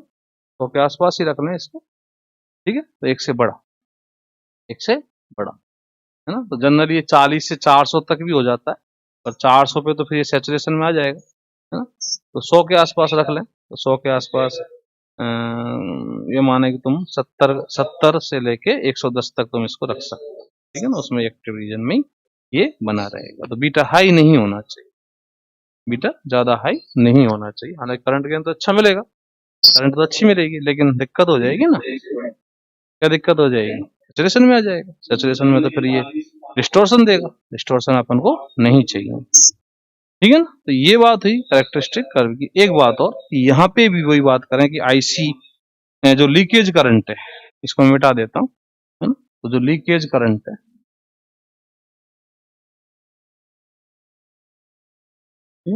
लीकेज करंट की बात करें तो लीकेज करंट यहाँ पे कैसे कि आई भी 0 हो, तो यहाँ जो करंट आएगी, है ना, यहाँ पे जो आई भी 0 होगी, तो दोनों जंक्शन किस में हो जाएंगे? रिवर्स में। ये दोनों रिवर्स में तो हो जाएंगे, ये 0 भाई, ये तो जेसीबी तो रिवर्स है ही ऑलरेडी, आई भी 0 होती है तो ये भी रिवर्स गया, दोनों जंक्शन रिवर्स में। तो यहाँ जो करंट आएगी, यहाँ जो करंट आएगी वो माइनॉरिटी कैरियर्स के कारण आएगी आईसी। तो आईसी जो यहाँ पे आएगी माइनॉरिटी कैरियर्स के कारण, उसको लिखा जाता है आईसीईओ, आईसी, ठीक है ना। तो आईसी जो लिखेंगे अपन, वो लिखेंगे बीटा आईबी प्लस आईसी, आईसीईओ लिखा है मैंने, आईसीईओ, ठीक है ना। तो कई बार न्यूमेरिकल इसी पे डिपेंड आ जाता है, इसी पे, है ना। ये भी इंपॉर्टेंट है, ठीक है ना। ओके, अब यहाँ पे आईसीईओ जो है, आईसीईओ बराबर होता है बीटा प्लस 1 आईसीबी, ठीक है ना। आईसीईओ बराबर बीटा प्लस 1 आईसीबी, ओके। तो ये बात हुई, ठीक है। अब मैं एक बात और करता हूँ, है ना। इस सर्किट को नहीं मिटाऊंगा, इसको इसको भी नहीं मिटाएंगे, है ना। यहाँ करते हैं एक छोटी सी बात और, यहाँ करते हैं रिलेशन बिटवीन, ये सब बातें अपने काम की हैं, एक भी बात बेकार नहीं है। छोटे क्वेश्चन आते हैं ट्रांजिस्टर के, between alpha and beta, alpha और बीटा में रिलेशन, ये भी इंपॉर्टेंट है, काम में आ जाती है, न्यूमेरिकल्स में काम आएगी अपने, ठीक है ना। और इस पे भी न्यूमेरिकल बन जाता है, आसानी से बन जाता है, कुछ चिल्लड़ काम। तो इस रिलेशन को याद रखने की जरूरत नहीं, मैं तो ऐसे करता हूँ, देखो भाई आई बराबर क्या है, आई सी प्लस आई, तो पक्को सबको पता है, बोलो, ठीक है ना। आई सी प्लस आई, ओके। अब इसमें क्या करें, आईसी का भाग दे दें, आईसी से इसको डिवाइड कर दें। आईसी से यदि मैं डिवाइड करता हूं, तो देखो आई अपॉन आईसी, यहाँ 1 हो जाएगा, यहाँ पे क्या हो जाएगा, आई बी अपॉन आईसी, ओके। गौर ध्यान करो, आई ई अपॉन आईसी, आई ई अपॉन आईसी, आई ई अपॉन आईसी क्या था, एल्फा या 1 अपॉन एल्फा, बताओ। पिछले वाले में ध्यान करो, पिछला वाला था ना, यहाँ एमीटर था, यहाँ कलेक्टर था, तो IC upon I, IC upon I E था, तो आई सी अपॉन आई एल्फा था, तो ये क्या हो जाएगा 1 अपॉन एल्फा। तो ये ज्यादा बढ़िया है, बराबर 1 प्लस, अब अभी बताया मैंने IC upon I B, IC upon I B, ये क्या होता है beta, IC upon I B, तो आई बी अपॉन आई सी क्या हो जाएगा 1 अपॉन बीटा। तो ये रिलेशन तुम अच्छे से याद रखो, 1 अपॉन एल्फा बराबर 1 प्लस 1 अपॉन बीटा, ठीक है। ओके, क्लियर है सब बात है, एकदम ओके फिट। चलो अब आगे चलते हैं, तो सब बातें नोट करते रहो, एक भी चीज बेकार नहीं है। ऐसा मत सोचना कि सर जी तो बीएससी की बातें हैं, 12th की बातें हैं। तो जेम में आता क्या है, जेम में ये तो आता है बीएससी और 12th की तो बातें आती हैं, और क्या। ठीक है ना। अभी मैं इसको नहीं मिटाऊंगा क्योंकि मेरा काम क्या है ना, तो ये मैं मिटा रहा हूं भाई यहां से। ठीक है, अब एक बात, अगली बात कर,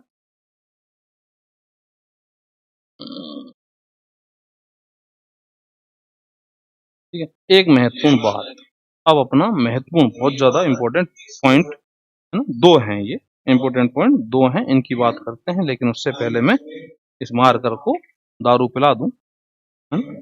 दारू क्यों पिलाऊंगा, क्यों, जिससे नशे में आ जाए और मेरे अनुसार काम करे, मेरे अनुसार काम करे। ठीक है ना। तो भाई 2 दिन के लिए सॉरी, नहीं आ पाया मैं, क्या करूं, जाना अपने हाथ में होता है, आना किसी दूसरे के हाथ में। चलो, तो अब जो नेक्स्ट बात है वो क्या है, लोड लाइन। इसको मिटा दूं क्या, नहीं रहने दो, लोड लाइन। अब जो महत्वपूर्ण बात है वो, है ना। और ध्यान दें एक बात, मैं बार बार कह रहा हूं, मैं किसकी बात कर रहा हूं, ट्रांजिस्टर की बात कर रहा हूं, मैं एम्पलीफायर की बात कर ही नहीं रहा। मैं सारी प्रॉपर्टीज ट्रांजिस्टर की बोल रहा हूं, अल्फा बोला तो ट्रांजिस्टर का, बीटा बोला तो ट्रांजिस्टर का। ठीक है ना। गुड इवनिंग विकास। ठीक है, अब मैं लोड लाइन की बात करता हूं, तो लोड लाइन क्या बीमारी है वो देखो, सुनो ध्यान से। लोड लाइन होती है दो, है क्या बता देंगे। एक तो होती है डीसी लोड लाइन और एक होती है एसी लोड, है ना। डीसी लोड लाइन और एक एसी लोड लाइन। तो डीसी लोड लाइन क्या है, डीसी लोड लाइन ये है कि तुमने इनपुट पर कुछ भी नहीं लगाया, इनपुट पर कोई input signal, AC signal, input AC signal नहीं लगाया, साफ साफ कह रहा हूं मैं, इनपुट एसी सिग्नल नहीं लगाया। ठीक, ओनली आउटपुट में लाउड स्पीकर भाई साहब लगा दिए, मतलब लोड भाई साहब लगा दिए। ठीक है, ओके। तो उस समय जब तुम ऐसा कर रहे हो कि यहाँ पे कुछ भी नहीं लगा रहे हो, यहाँ आरएल लगा रहे हो, देन जो लाइन बनेगी, लोड लाइन बनेगी, उसको बोलेंगे डीसी लोड लाइन। और यदि तुमने इनपुट में कुछ लगा दिया है, इनपुट में तुमने कुछ लगा दिया है और आरएल भी लगा हुआ है, देन ये कहलाएगी load line AC load. Then क्या कहलाएगी, एसी लोड लाइन। वैसे लोड लाइन है क्या, तो लोड लाइन की बात करते हैं। देखो, अब एक बात बताओ, मैं तुमको बताई थी, ध्यान कर लो, मैं झूठ नहीं बोल रहा हूँ, सच बोल रहा हूँ। जब ये आरएल नहीं है, आरएल नहीं है, तो ये वाला वोल्टेज डिफरेंस और ये वाला वोल्टेज डिफरेंस, मतलब यहां से यहां तक वोल्टेज डिफरेंस ले लो और चाहे यहां से यहां तक ले लो, सेम तो है। मतलब मैंने ये कहा था कि यदि यहाँ रेजिस्टेंस नहीं है, देन ये और ये सेम है, इसको बीसी कहोगे तो ये भी बीसी है ना। लेकिन यदि तुमने आरएल लगा दिया है, आरएल देन ये बीसी है, तो ये बीसी नहीं हो सकता, ये कुछ और है, और इसको कुछ और को कहते हैं बीसीसी। बीसीसी जो कॉमन होता है उसको नहीं लिखते, तो एमीटर कॉमन है तो उसको नहीं लिखेंगे, बीसीसी आएगा, सी 2 बार आ जाएगा, बीसीसी। ओके, ठीक है ना, समझ गए, क्लियर है। चलो, अब आगे चलते हैं। देखो, अब मैं यहाँ पे केवीएल लगाऊं, इस वाले आउटपुट टर्मिनल्स पर केवीएल लगाऊं, तो केवीएल तुम्हें बच्चों वाला लगाता हूं ना, बिल्कुल, कि माइनस बीसीसी प्लस आईसीआरएल, क्यों मेरा लूप इधर चला, प्लस आईसीआरएल, प्लस आईसीआरएल। ठीक है, और ये साइन प्लस होता है, यहाँ पे मैं न्यूमेरिकल हैंडल करेंगे जब जब बताऊंगा तुमको, ये प्लस होता है और ये क्या होता है, माइनस, प्लस और ये क्या है, माइनस। ठीक है ना, ऐसे ही यहाँ पे ध्यान रखें, ये प्लस और ये क्या होता है, माइनस। बोले क्यों होता है, थोड़ा सा बता देता हूँ। करंट देखो, आई करंट देखो, यहाँ पे यूं आ रही है, इसमें किसमें, ट्रांजिस्टर अंदर, है ना, तो प्लस से माइनस की और हाई से लो की ओर आ रही है। ठीक है ना, तो ध्यान देना, दोबारा बता रहा हूँ, यदि एनपीएन ट्रांजिस्टर है, एनपीएन ट्रांजिस्टर है, तब ये तो प्लस हो गया। करंट को देख लो तुम तो यार, कि करंट इधर आ रही है, करंट इधर आ रही है, प्लस से माइनस। ठीक है, तो बीबी प्लस से माइनस ही हो गया। बीसी, यहाँ पे भी करंट देख लो, ये करंट यूं ही जा रही है ना, थोड़ा सा ऐसे आइडिया लग जाता है, तो ये प्लस और ये माइनस। ठीक है ना, बाकी इससे मत डिसाइड करना, इनसे डिसाइड मत करना, पी एन पी में चक्कर पड़ जाता है, ठीक है। तो ये प्लस और ये माइनस, ये प्लस और ये माइनस, ठीक है। तब दोबारा लगाते हैं, देखो minus B C C plus I C R L, क्योंकि आई सी में इधर ही है लूप की डायरेक्शन में मेरा जो लूप है, तो minus B C C plus I C R L plus I C R L plus, अब ये वाला वोल्टेज आएगा। अब ये वोल्टेज यहां से यहां तक कितना दिख रहा है तुमको, बीसीई है, और प्लस में एंटर कर रहे हो लूप को लेके, न्यू लूप को लेके प्लस में एंटर कर रहे हो, प्लस बीसी, बच्चों की तरह लगाता हूं बिल्कुल, ठीक है ना। ओके, तो बीसीसी बराबर क्या है, आई सी आर एल प्लस, एक इक्वेशन तुमने ये लिखी। ओके, चलो तो पहले इसको थोड़ा सा मैं और सॉल्व कर दूं। तो देखो यहाँ पे इस वाई एक्सिस, ये वाई एक्सिस है और ये क्या है, एक्स एक्सिस। तो वाई एक्सिस पे कौन है, आईसी, एक्स एक्सिस पर कौन है, बीसी। तो मैं क्या करूं यहाँ पे, वाई एक्सिस पर आईसी को रख लूं और एक्स एक्सिस को पर किसको रख लूं, बीसी को। मतलब मैं यहाँ से आईसी को अलग कर लेता हूं, तो इस तरह मैं इसको लिख दूं, तो आईसी बराबर देखो क्या होगा, BCC upon R L minus BCE upon R L. ये आईसी बराबर, इसको मैं पहले लिख लेता हूं, तो -1 अपॉन आर एल है ना, और बीसी प्लस बीसीसी अपॉन, ठीक है। तो ये देखो थोड़ा सा इसको देखो, है ना। तो मैंने आउटपुट में क्या लगा दिया, केवीएल लगा दिया, देन ये आ गया। तो हर बार जब भी तुम लोड लाइन की बात करो तो आउटपुट में केवीएल लगाओ और ये इक्वेशन निकालो, आईसी की इक्वेशन निकालो, किसकी फॉर्म में निकालो, बीसी की फॉर्म में निकालो। आउटपुट करंट को आउटपुट वोल्टेज की फॉर्म में निकालो, क्योंकि तुम्हारा यहाँ पे जो ग्राफ है वो आउटपुट करंट और आउटपुट वोल्टेज के बीच में है, ठीक है। अब ये इक्वेशन चिल्ला के कह रहा, मैं तो स्ट्रेट लाइन का इक्वेशन, साफ साफ दिख रहा है, y बराबर एम एक्स प्लस सी, ये तो होता है, y बराबर एम एक्स प्लस सी। एम तो ये रहा, इसका स्लोप तो ये रहा, ये y एक्सिस ही रही, ये x एक्सिस रही, और ये c इसका जो अंतखंड है वो हो गया, ठीक है ना। तो m जो है यहाँ पे, मतलब जो tan थीटा है कितना है यहाँ पे, -1 अपॉन, ठीक है ना। tan थीटा जो है -1 अपॉन, है ना। इस इक्वेशन से हमको पता चल रहा है कि आईसी और बीसी के बीच में जो कर्व है, ये कांस्टेंट आरएल के लिए, एक कांस्टेंट आरएल और बीसीसी के लिए, कांस्टेंट आरएल और बीसीसी के लिए आईसी और बीसी के बीच में जो कर्व है वो एक स्ट्रेट लाइन आएगा, और इस स्ट्रेट लाइन का जो स्लोप है वो कितना आएगा, -1 अपॉन आरएल, और जो सी आएगा इसका वो आएगा बीसीसी अपॉन आरएल, ठीक है। ये बात हमको पता चली। तो जो स्ट्रेट लाइन यहाँ पे बनेगी, जो स्ट्रेट लाइन यहाँ पे बनेगी वही स्ट्रेट लाइन कहलाएगी लोड लाइन, क्या कहलाएगी, लोड लाइन, ठीक है ना। तो ये मैं बीमारी यहाँ से मिटा देता हूँ। तो जो स्ट्रेट लाइन बनेगी वो स्ट्रेट लाइन क्या कहलाएगी, लोड लाइन। सारा ही मैं मिटा देता हूँ, तभी मैं सोच रहा था इसको मिटाऊं, एक बार दोबारा बना देता, नहीं तो इसी में घोच हो जाएगा, ठीक है ना। ओके, चलो ठीक है, ध्यान सुनना, इसको इंपॉर्टेंट है ये बात। तो यहाँ पे यार क्या था, आईसी था, और यहाँ पे क्या था, बीसीई था। तो यहाँ पे तो बीसीई है वोल्ट में, वीसीई, और यहाँ पे क्या है, आईसी है मिली एम्पियर में, ठीक है। और कर्व कुछ इस तरह आ रहे थे, ठीक है।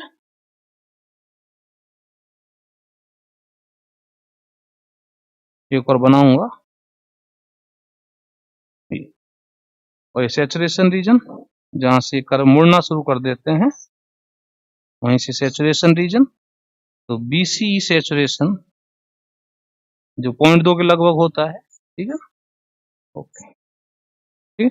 अब मैं दोबारा बोल रहा हूँ कि यहाँ पे जो ये इक्वेशन है ये बोल रही है कि मैं स्ट्रेट लाइन की इक्वेशन हूँ और एक स्ट्रेट लाइन बना दो जिसका स्लोप जो थीटा तो ग्रेटर देन 90 रखना है, ये पता है तुमको, 90 और पाई के बीच में ये रखना है, ठीक है ना। तो थीटा, क्योंकि tan थीटा नेगेटिव है, तो ये जो लाइन यहाँ पे बनने वाली है, ये लाइन कहलाएगी DC load line. DC load line कब है? जब आरएल तो है, इनपुट में कोई सोर्स नहीं है। ओके, ठीक है, समझ गए। चलो, अब ये तो मैंने डीसी लोड है, अब इसके इंटरसेक्ट पॉइंट की बात कर लें एक बार यहाँ पे, और बात कर लें कि ये जो है इनके कोऑर्डिनेट्स क्या होंगे। इसके कोऑर्डिनेट की बात करें तो बताओ क्या होंगे। देखो देखो, आईसी तो यहाँ पे है, बीसीई नहीं है, तो बीसीई को जीरो करो, बीसीई को क्या करो, जीरो, तो आईसी का मान कितना आएगा, बीसीसी अपॉन आर है ना, ये वाली बात। तो बीसी सॉरी बीसी जीरो करना, बीसी जीरो है यहाँ पे, है ना, इस एक्सिस पर तो बीसी जीरो है ना, बीसी जीरो, देन आईसी का मान कितना आ रहा है, बीसीसी अपॉन, एक बार इंटरसेक्ट पॉइंट ही पूछ लेता है, ठीक है। तो आउटपुट को मैं केवीएल ठोकूं, ये इक्वेशन लिखो, इंटरसेक्ट पॉइंट पता चल जाते हैं लोड लाइन के। अच्छा, इसके क्या कोऑर्डिनेट आएंगे, इसके कोऑर्डिनेट, है ना, मैं देख लूं एक बार तुमको दिख रहा है या नहीं दिख रहा, हाँ दिख रहा है, ठीक है। इसके कोऑर्डिनेट क्या आएंगे, इसके कोऑर्डिनेट आएंगे, देखो यहाँ पे बीसी को जीरो करो, सॉरी आईसी को जीरो करो, तो आईसी को जीरो करेंगे, यहाँ पे आईसी को जीरो करो, तो आईसी को जीरो करोगे तो वीसी की वैल्यू क्या आएगी, है ना, बीसी की वैल्यू बीसीसी आएगी, है ना, तो बीसी की वैल्यू बीसीसी, बीसीसी, और आईसी की वैल्यू जी, आईसी की वैल्यू जी, तो ये इसके कोऑर्डिनेट आएंगे, ये इसके इंटरसेक्ट पॉइंट के कोऑर्डिनेट आएंगे, ठीक है। अब तुम आराम से देख सकते हो कि यदि कोई आरएल को चेंज कर दे, यदि कोई आरएल को चेंज कर, लोड लाइन की बात कर लें थोड़ी सी, यदि कोई आरएल को चेंज कर दे, देन लोड लाइन का जो स्लोप है वो चेंज हो जाएगा, इंटरसेक्ट पॉइंट जो चेंज, ये तो चेंज नहीं होगा इंटरसेक्ट पॉइंट, ये वाला चेंज हो जाएगा, है ना, ये ऊपर नीचे मूव कर सकता है लोड लाइन, है ना, यहाँ की बजाय यहाँ बन सकती है लोड लाइन, यहाँ की बजाय यहाँ बन सकती है, कहीं भी लोड लाइन बन सकती है, ठीक है। आरएल यदि तुम बढ़ाओगे, यहाँ पे देख लें, आरएल यदि बढ़ाओगे तो थीटा बढ़ेगा, देख रहा होगा, आरएल यदि बढ़ेगा तो थीटा बढ़ेगा, ठीक है ना, और थीटा बढ़ने का मतलब ग्राफ यूं गिरता जाएगा, यूं गिरता जाएगा ग्राफ, ठीक है ना। ये थीटा कौन सा होता है, पता है ना, थीटा ये वाला, ठीक है ना, तो ये बढ़ता जाएगा, इधर गिरता जाएगा, आरएल यदि बढ़ता जाएगा, आरएल यदि बढ़ता जाएगा तो थीटा बढ़ता जाएगा, ठीक है। आरएल यदि इंक्रीज हो रहा है देन थीटा, ओके, समझ गए,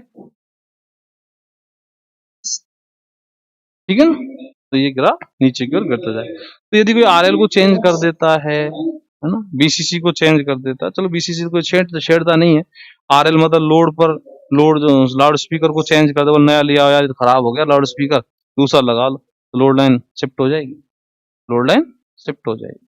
अब लोड लाइन शिफ्ट हो जाएगी इसका मतलब क्या, लोड लाइन शिफ्ट हो जाएगी इसका मतलब क्या, ये देखो, ये बताता हूँ, ठीक है ना, इसे क्या होगा, यहाँ इनपुट में देखें एक बार, इनपुट में आओ, इनपुट में आओ, ठीक है, तो इनपुट में आई बी जो है, आई बी ये तो फिक्स कर रखी है तुमने, आई बी फिक्स कर रखी, ठीक है। तो यहाँ पे यदि कोई रेजिस्टेंस हो, अब रेजिस्टेंस जैसे मान लो इसी का इनपुट रेजिस्टेंस है, ये आर भी लिख देता हूँ इसको, अब जब ये आर भी लिख दिया तो इसका नाम बीबी तो नहीं रहेगा, मैंने बता रखा है तुमको, तो ये नाम क्या हो जाएगा, बीबीबी, है ना, कॉमन वाला नहीं लेते, एमीटर को नहीं लेंगे यहाँ पे, है ना, बेस को 2 बार लिख देंगे बीबीबी। अब यहाँ पे भी अपन वही लगाए केवीएल, तो minus BBB, minus BBB plus IBRB, IBRB plus BBE बराबर 0, आईबी बराबर कितना आएगा, आईबी बराबर BBB minus BBE upon R, ठीक है। तो मैं क्या कहना चाह रहा हूँ, यहाँ देखो कि ये वैल्यू फिक्स है, ये तो फिक्स है, ये तुम लगा रखा है, ये भी फिक्स है, ट्रांजिस्टर यदि एक्टिव में है, तो एक्टिव में है तो ये फॉरवर्ड में है, फॉरवर्ड में तो ये कितना होता है 0.7 या 0.3, 0.7 या 0.3, ठीक है, तो ये फिक्स है, ये फिक्स, ये फिक्स, ये फिक्स, तो आई भी फिक्स, आई भी फिक्स, मतलब इसको तुमने फिक्स कर रखा है, ये फिक्स, बी भी एक्टिव रीजन में 0.7 होता है ना, सैचुरेशन में ये गड़बड़ कर जाता है, 0.8 हो जाता है, एक्टिव में 0.7, ठीक है ना। तो वी भी फिक्स है, ये दोनों फिक्स कर रखा है, आर भी फिक्स है, ये फिक्स है, देन आई भी फिक्स।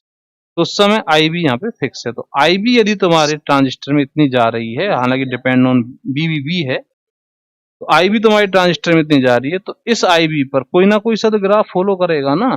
अलग अलग आई बी पर अलग अलग ग्राफ है, तो कोई ना कोई सा ग्राफ तो होगा। मान लो इस आई बी पर ये ग्राफ, इस आई बी पर कौन सा ग्राफ है, ये आई बी कोई तो वैल्यू होगी, वीवी की बीबीबी की वैल्यू रखोगे, वीबीई की वैल्यू रखोगे, आरबी की वैल्यू रखोगे, तो आईबी की कोई तो वैल्यू आएगी।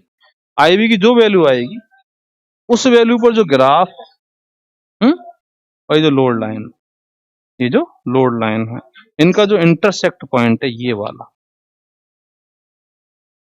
आराम से बता सकते हैं आप। आई भी निकाल लो, आई भी निकाल लो, है ना। तो आई भी निकाल लो, लोड लाइन की इक्वेशन पता कर लो, तो इंटरसेक्ट पॉइंट अपन को पता चल जाएगा। इंटरसेक्ट पॉइंट अपन को पता चल जाएगा। तो ये जो इंटरसेक्ट पॉइंट है ये कहलाता है क्विसेंट पॉइंट, क्विसेंट पॉइंट, ठीक है ना। शांत बिंदु कहते हैं इसको, शांत बिंदु, ठीक है। तो अब ये हमको क्या बता रहा है, ये यही बता रहा है, क्या बता रहा है कि भैया आई भी इतनी रखो, आईसी इतनी है और बीसी इतनी है, आई भी इतनी, आईसी इतनी और बीसी इतनी, ठीक है ना। तो यदि इतनी इतनी रखते हो, इस पॉइंट पर तुम ट्रांजिस्टर को काम में लेते हो, तो ट्रांजिस्टर एक्टिव रीजन में रहेगा और सेफ रहेगा, सुरक्षित रहेगा, ठीक है ना। अब मान लो कोई साहब तुमने सब कुछ सेट कर रखा है, ये भी सेट है, ये भी सेट है, आर भी फिक्स है, ओके, आई भी फिक्स आ रही है, लेकिन कोई आर एल को चेंज कर जाए, भाई आर एल को चेंज कर जाए, तो आर एल को चेंज करते ही ये पॉइंट तो यहीं रहना है, ध्यान रखना ये पॉइंट तो यहीं रहेगा, ये चेंज हो जाएगा। अब ये चेंज होते ही, ये चेंज होते हो सकता है कि तुम्हारी जो क्या कहते हैं लोड लाइन है वो यहाँ आ जाए,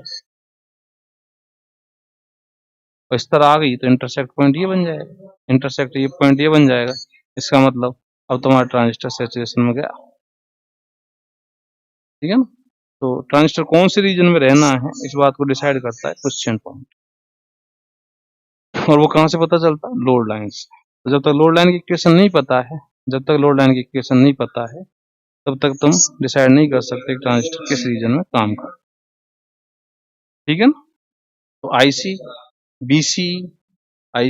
बीसी आरएल और बीसीसी से आईसी फिक्स, बीसी फिक्स, है ना, आईसी फिक्स, बीसी फिक्स, आई भी यहां से फिक्स हो ही गई, ठीक है ना। क्वेश्चन पॉइंट पता चल जाएगा। तो आईसी की वैल्यू, उस समय ट्रांजिस्टर में कितनी आईसी जा रही है, ट्रांजिस्टर में वीसी क्या है, ट्रांजिस्टर में आई भी क्या है, ये तीनों जो कोऑर्डिनेट हैं, ये तीनों जो डाटा हैं, ये क्वेश्चन पॉइंट को बताते हैं, तो बताते हैं क्वेश्चन पॉइंट को बताते हैं, ठीक है। तो जब भी हमसे क्वेश्चन पॉइंट पूछा जाता है तो अपन आई भी बताते हैं, उसको आईसी बताते हैं और बीसी बताते हैं, तीनों बातें अपन उसको बता देते हैं, क्वेश्चन पॉइंट डिसाइड हो जाता है कि भाई क्वेश्चन पॉइंट इसका ये है। क्लियर है, समझ गए, ठीक है। इससे तो आई क्या कहते हैं आईसी और बीसी डिसाइड हो जाते हैं, और इससे आई भी डिसाइड हो जाता है, देन तीनों पॉइंट डिफाइन हो जाते हैं, तीनों कोऑर्डिनेट डिफाइन हो जाते हैं, ठीक है ना। ओके, तो आई भी तो इसका कोऑर्डिनेट नहीं है, इस ग्राफ का कोऑर्डिनेट नहीं है, पर आई भी अलग से बताना पड़ेगा, क्योंकि कोई सा भी ग्राफ यहाँ पे हो सकता है, कोई सा भी ग्राफ यहाँ पे हो सकता है। ओके, तो आई भी पता है, आई भी फिक्स है, आईसी और बीसी यहाँ लोड लाइन से पता चल जाएंगे अपन को, लोड लाइन में यहाँ पे कितनी आईसी जा रही है, कितनी बीसी जा रही है, भाई बीसीसी तुम फिक्स रखोगे, यहाँ पे रखोगे ना बीसीसी, आरएल तुम्हारा फिक्स होगा, तो आईसी और बीसी तो यहाँ से पता चल जाएंगे। बीसी क्या कहते हैं उसको, बीसी अपन मेजर कर सकते हैं, बीसी अपन मेजर कर सकते हैं, ठीक है ना। तो लोड लाइन यदि शिफ्ट होती है तो ट्रांजिस्टर सैचुरेशन रीजन में या कट ऑफ रीजन में जा सकता है, क्योंकि क्वेश्चन पॉइंट कहीं भी हो सकता है, ठीक है ना, क्योंकि आई भी फाई भी सब चेंज हो जाएगा। ओके, समझ गए। तो ये बात हुई क्वेश्चन पॉइंट की और डीसी लोड लाइन की। तो यहाँ जो मैंने बनाई है ये डीसी लोड लाइन बनाई है, एसी लोड लाइन नहीं बनाई। क्लियर। तो कई बार क्वेश्चन आ जाता है क्वेश्चन पॉइंट कितना है, इसका कहाँ पे है, ये सर्किट दे देता है, ये सारी वैल्यूज हमको दे देता है, देने के बाद क्वेश्चन पॉइंट पूछता है, क्वेश्चन पॉइंट बताइए। तो आईसी और बीसी ही, आईसी और बीसी के मान बता दो उसको, इनको सॉल्व कर लो, है ना। इतना ग्राफ प्राप्त नहीं देता, वो ग्राफ प्राप्त नहीं देता, बस यहाँ से ये सर्किट देता है, इसमें बीसीसी की वैल्यू, आरएल की वैल्यू, बीबी की वैल्यू, है ना, आरबी की वैल्यू, ये मान दे देता है, देन हमसे पूछता है वो क्वेश्चन पॉइंट कहाँ है, ट्रांजिस्टर कहाँ काम कर रहा है ना, किस क्वेश्चन पॉइंट पर काम कर रहा है। ठीक है, तो अपन आसानी से बता सकते हैं, उसको ग्राफ भी बना के बता सकते हैं कि ये रहा आई वी इतनी आई वी यहाँ पे है, और लोड लाइन ये रही, ये ले ग्राफ, ग्राफ भी ले और कोऑर्डिनेट भी ले, सब कुछ। ठीक है ना, ओके, समझ गए। चलो, तो आर एल का ध्यान रखना थोड़ा सा, कि आर एल पर डिपेंड करता है ना, ये चेंज नहीं होगा, ध्यान रखना। ठीक है, ये ऊपर नीचे हो जाए। ओके, तो ये बात हुई इसकी क्वेश्चन पॉइंट की और डीसी लोड लाइन। अब आरएल का ध्यान रखना। अब एसी लोड लाइन की बात करते हैं, तो एसी लोड लाइन में क्या होता है, देखो यहाँ पे तुम्हें एसी सिग्नल देना पड़ेगा, यहाँ पे तुम क्या दोगे, एसी सिग्नल। अब एसी सिग्नल से इसको एम्पलीफाई करके बाहर आएगा, ठीक है ना। अब क्या होता है कि जब हम एम्पलीफायर काम में लेते हैं, एम्पलीफायर काम में लेते हैं या एम्पलीफायर एम्पलीफिकेशन कराते हैं, तो सिंगल स्टेज एम्पलीफायर से काम नहीं चलता, मल्टी स्टेज एम्पलीफायर होता है हमेशा। क्या होता है, मल्टी स्टेज एम्पलीफायर। मतलब एसी सिग्नल लगा रहे हो, उसको तुम एम्पलीफाई कराना चाह रहे हो, सिंगल स्टेज एम्पलीफायर नहीं चाहिए, मल्टी स्टेज चाहिए। मल्टी स्टेज मतलब इसके साथ आगे, इसके आउटपुट में आगे, इसके आउटपुट में आगे, बिल्कुल ऐसा ही एक सर्किट, बिल्कुल ऐसा ही एक सर्किट यहाँ जोड़ दिया जाता है। मतलब इसी सर्किट का इनपुट यहाँ पे इसी सर्किट के आउटपुट से जोड़ दिया जाता है। ठीक है, ओके। तो क्या होता है, ये जो आर एल है, ये जो आर एल है, वो अगले सर्किट के साथ पैरेलल में जाके जुड़ जाता है, अगले सर्किट के साथ पैरेलल में जाके कनेक्ट हो जाता है। तो अगले सर्किट का जो इनपुट रेजिस्टेंस है, अगले सर्किट का जो इनपुट रेजिस्टेंस है और इसका जो आर एल आउटपुट रेजिस्टेंस है, ये दोनों पैरेलल में आ जाते हैं। और पैरेलल में आने से आर एल की जो यहाँ जो क्या कहते हैं रेजिस्टेंस है, टोटल जो रेजिस्टेंस है वो डाउन हो जाता है। टोटल रेजिस्टेंस क्या हो जाता है, डाउन हो जाता है। पैरेलल में तो कम होता है ना, टोटल रेजिस्टेंस डाउन हो जाता है। आर एल जब डाउन होगा तो थीटा डाउन हो जाएगा, आर एल जब डाउन होगा तो थीटा डाउन हो जाएगा। ओके, समझ गए। आर एल जब डाउन होगा तो थीटा डाउन हो जाएगा, और आर एल जब डाउन हुआ, थीटा डाउन हुआ, तो थीटा डाउन होने का मतलब ये, थोड़ा सा ठीक है ना, तो थीटा डाउन करना है तुमको, थीटा कम करना, ठीक है, तो इस तरह।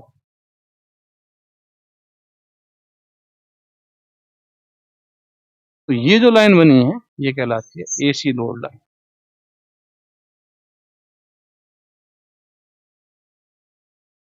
ठीक है, पर ये तब काम आती है जब अपन एम्पलीफिकेशन वगैरह करते हैं। बाकी हमारा डीसी एनालिसिस चलता है, तो डीसी एनालिसिस करना होता है इसका ट्रांजिस्टर का, तो डीसी एनालिसिस में डीसी लोड लाइन ही अपने काम आती है।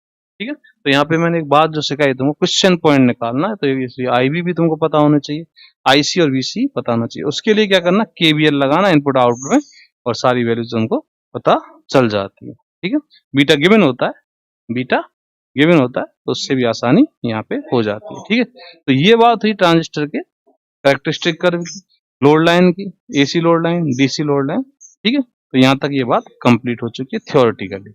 बाकी न्यूमेरिकल जब तुमको सिखाएंगे कल से शायद हो जाएगा, देखो है ना। तो न्यूमेरिकल जब तुमको सिखाएंगे, तो न्यूमेरिकल्स में तुमको ट्रांजिस्टर बाइसिंग को हैंडल करना, और ट्रांजिस्टर रीजन को हैंडल करना, क्वेश्चन पॉइंट को निकालना। ठीक है ना, एक बात और आएगी, स्टेबिलिटी फैक्टर, एक बात और आएगी, स्टेबिलिटी फैक्टर। तो स्टेबिलिटी फैक्टर कैसे निकालते हैं, क्या होता है, ये मैं थोड़ी सी बात करता हूँ अभी, स्टेबिलिटी फैक्टर क्या होता है। ठीक है ना, थोड़ी सी बात करते हैं, उसके बाद आगे बात करेंगे।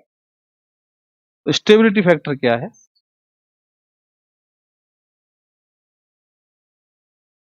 देखो चार बातें मैं कर रहा हूँ।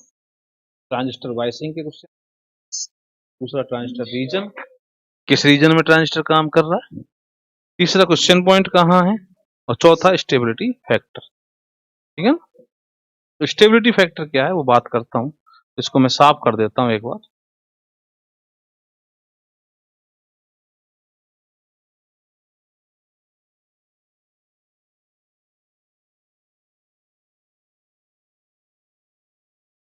देखो स्टेबिलिटी फैक्टर क्या है,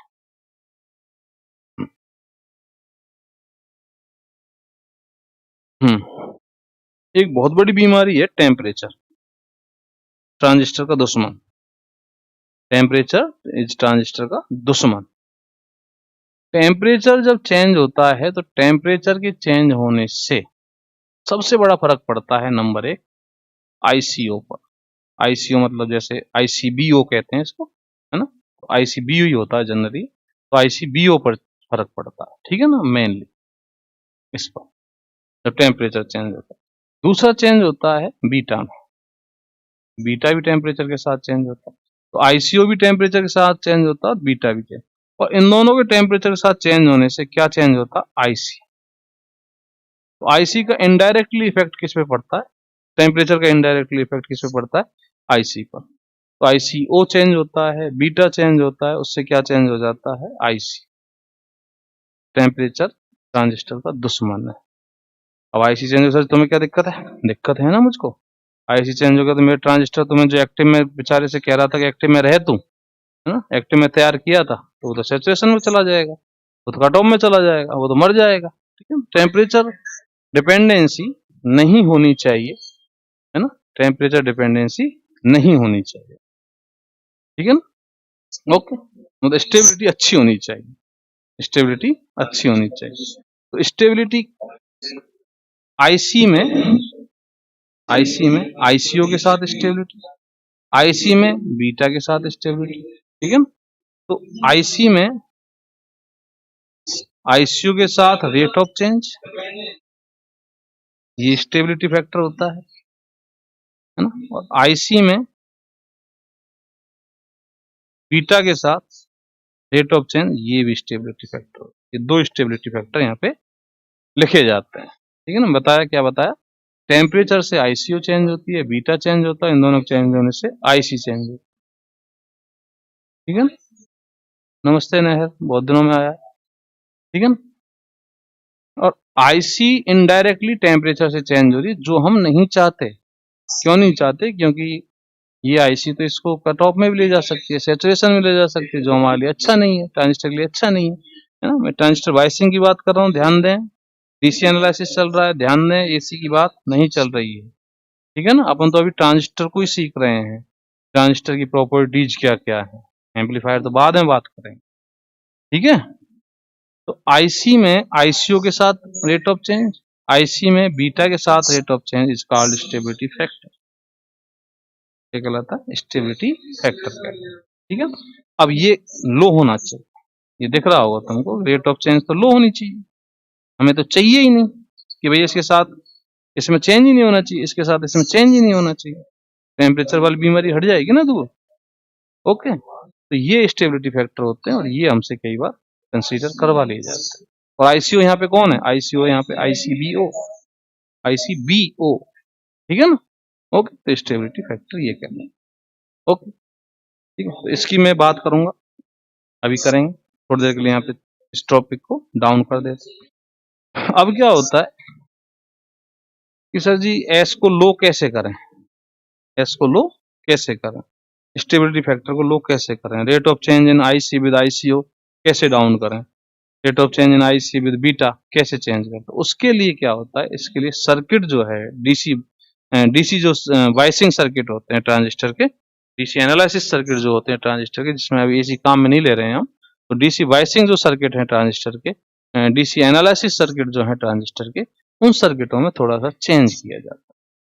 चेंज करने का मतलब कि अपन ने जो अब तक जो रीड किया है, अपन ने जो अब तक रीड किया ट्रांजिस्टर सर्किट जो बनाए हैं, उन सर्किटों में देखा हो तुमने, मैंने दो बैटरियां काम में ली हैं, दो वोल्टेज सोर्स काम में लिए हैं, बोलो हाँ या ना, हाँ, ठीक है। स्टेबिलिटी फैक्टर को कम करने के लिए, स्टेबिलिटी फैक्टर को कम करने के लिए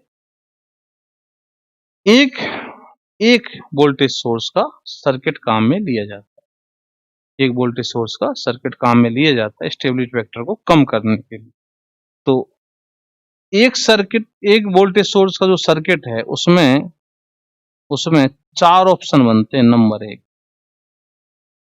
एक सर्किट का नाम है फिक्स वाइज सर्किट, दूसरे का नाम है सेल्फ वाइज सर्किट, ठीक है, तीसरे का नाम है emitter feedback bias circuit, emitter feedback bias circuit, ठीक है, और चौथे का नाम है collector base feedback bias circuit. ठीक है, देखो एक तो फिक्स बाइस, एक सेल्फ वाइस को एक दूसरा नाम भी देते हैं, वोल्टेज डिवाइडर वाइस भी कहते हैं इसको। एक एमीटर फीडबैक वाइस, एमीटर से इसको वापस पुनर्निवेश कराया जाता है, फीडबैक कराया जाता है। कलेक्टर और बेस फीडबैक वाइस सर। ठीक है, चार है ना, किसके लिए? स्टेबिलिटी फैक्टर को कम करने के लिए। ठीक है, तो अपन कौन से दो लेंगे? ये वाले, है ना। इनमें देखेंगे एस कितना होता है, इसका फॉर्मूला क्या होता है, क्योंकि इस पे क्वेश्चन आ जाता है, स्टेबिलिटी फैक्टर डायरेक्ट आ जाता है इन दोनों पे। इसको अपन न्यूमेरिकल्स में सरका देंगे। सर्किट तो बताऊंगा मैं तुमको, इसके लिए जो काम करना है, इनके लिए जो काम करना है वही सेम काम इनके लिए करना।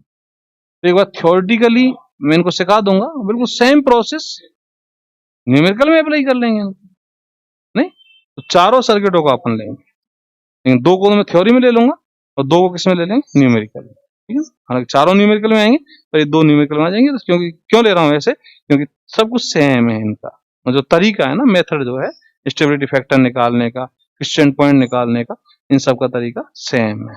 ठीक है ना, ओके, समझ गए? ठीक है, तो स्टेबिलिटी फैक्टर मैंने तुमको बताया, स्टेबिलिटी फैक्टर क्या होता है?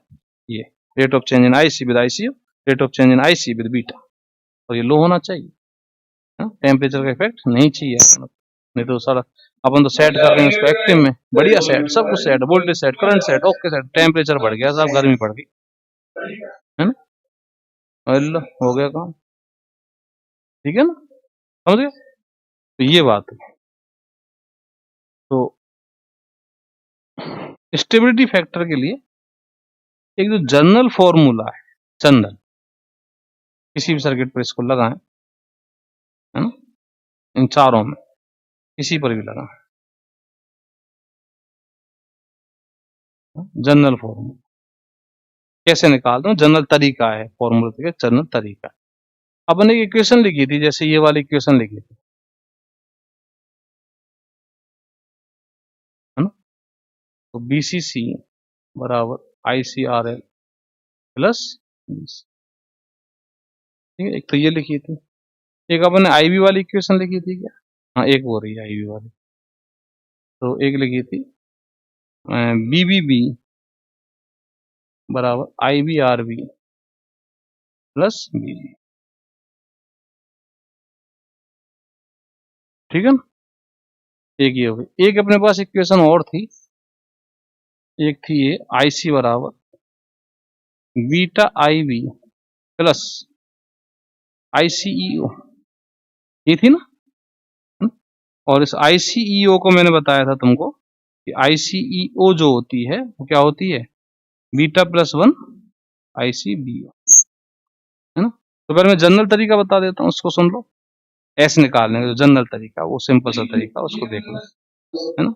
यही काम कर जाता ज्यादातर सर्किटों में, लेकिन फिर भी हम तुमको अच्छे से सिखाएंगे कि स्टेबिलिटी फैक्टर कैसे निकाला जाता है। ठीक है, तो एक जनरल तरीका, इस आईसीयू को उठा के यहाँ रखो, तो आईसी बराबर क्या आ जाएगा? Beta I B plus beta plus one IC. Okay, तो ये तुम्हारी एक इक्वेशन बन गई।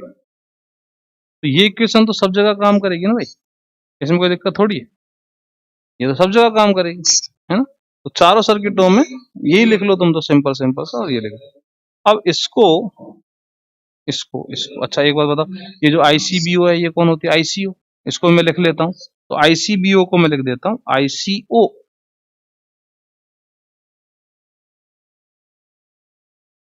आईसी। ठीक है, अब इसको फाइनल कर देते हैं, चलो। अब मैं क्या करता हूँ, इसको डिफरेंशिएट कर देता हूँ with respect to IC, with respect to IC इसको डिफरेंशिएट कर दे। ठीक है ना, बीटा कांस्टेंट बोलते हुए, बीटा कांस्टेंट बोलते हुए, बीटा कांस्टेंट है, ठीक है ना। तो बीटा कांस्टेंट है और आईसी को मैं डिफरेंशिएट कर दूं, ये तो 1 हो जाएगा, और ये क्या हो जाएगा? बीटा कांस्टेंट है, ठीक, प्लस बीटा प्लस 1, है ना। ये मैं मिटा रहा हूं, ऐसे कोई जरूरत नहीं है इसकी। डेल आईसीयू एक जनरल तरीका ओवर, ठीक है, ओके, समझ गए। इसको इधर ले आओ, तो 1 minus beta del I B over del I C बराबर बीटा प्लस 1 ICO, ठीक है। अपन को क्या चाहिए, IC में ICO के साथ चाहिए, तो उल्टा चाहिए इसका, उल्टा। तो पहले मैं इसको सीधा कर दूं, तो del ICO over del IC, जबकि बीटा कांस्टेंट है, ध्यान दें, है ना। तो इसमें इसको डिवाइड कर दें, तो 1 minus beta del IB over del IC, है ना। और नीचे जाऊं तो del ICO over del IC बराबर, अच्छा नीचे रह गया ये 1 प्लस बीटा, इसको अपन तब उल्टा कर दें, तो 1 plus beta upon 1 minus beta del IB over del I. तो ये जो इक्वेशन बनी, इसमें ये एस है, एस बराबर 1 plus beta upon 1 minus beta del IB over del, है ना। तो मैंने बात की जर्नल की, यहाँ पे देखो, यहाँ से स्टार्ट किया, IC बराबर ये होता है, अपन को तो ICO के साथ चेन चाहिए IC में, तो ICEO को मैंने ICBO कर लिया, ICBO को ICO कहते हैं, देन मैंने इसको डिफरेंशिएट कर दिया IC के रेस्पेक्ट में, और बीटा कांस्टेंट है, तो यहाँ पे क्या आया, यहाँ पे S का मान आ गया ये। अब यहाँ पे S देखें तो बीटा फिक्स है, सब कुछ नाटक किस पे हो गया, del IB over del IC, del IB over del IC, ठीक है, del IB over del IC। तो del IB over del IC तो हम कहीं से भी निकाल सकते हैं, del IB over del IC। जैसे ये वाला जो इक्वेशन था, ये वाला इक्वेशन जब अपन ने 2 वोल्टेज सोर्स काम में लिए थे, तो ये वाले इनपुट में KVL लगाया था, तो IB का इक्वेशन ये आया था, है ना। अब इसको मैं यहाँ से del IB over del IC निकालूं, ध्यान दें मैं क्या बोल रहा हूँ, जब मैंने 2 वोल्टेज सोर्स वाला सर्किट काम में लिया था, तो इनपुट में मैंने KVL लगाया था, देन ये आया था।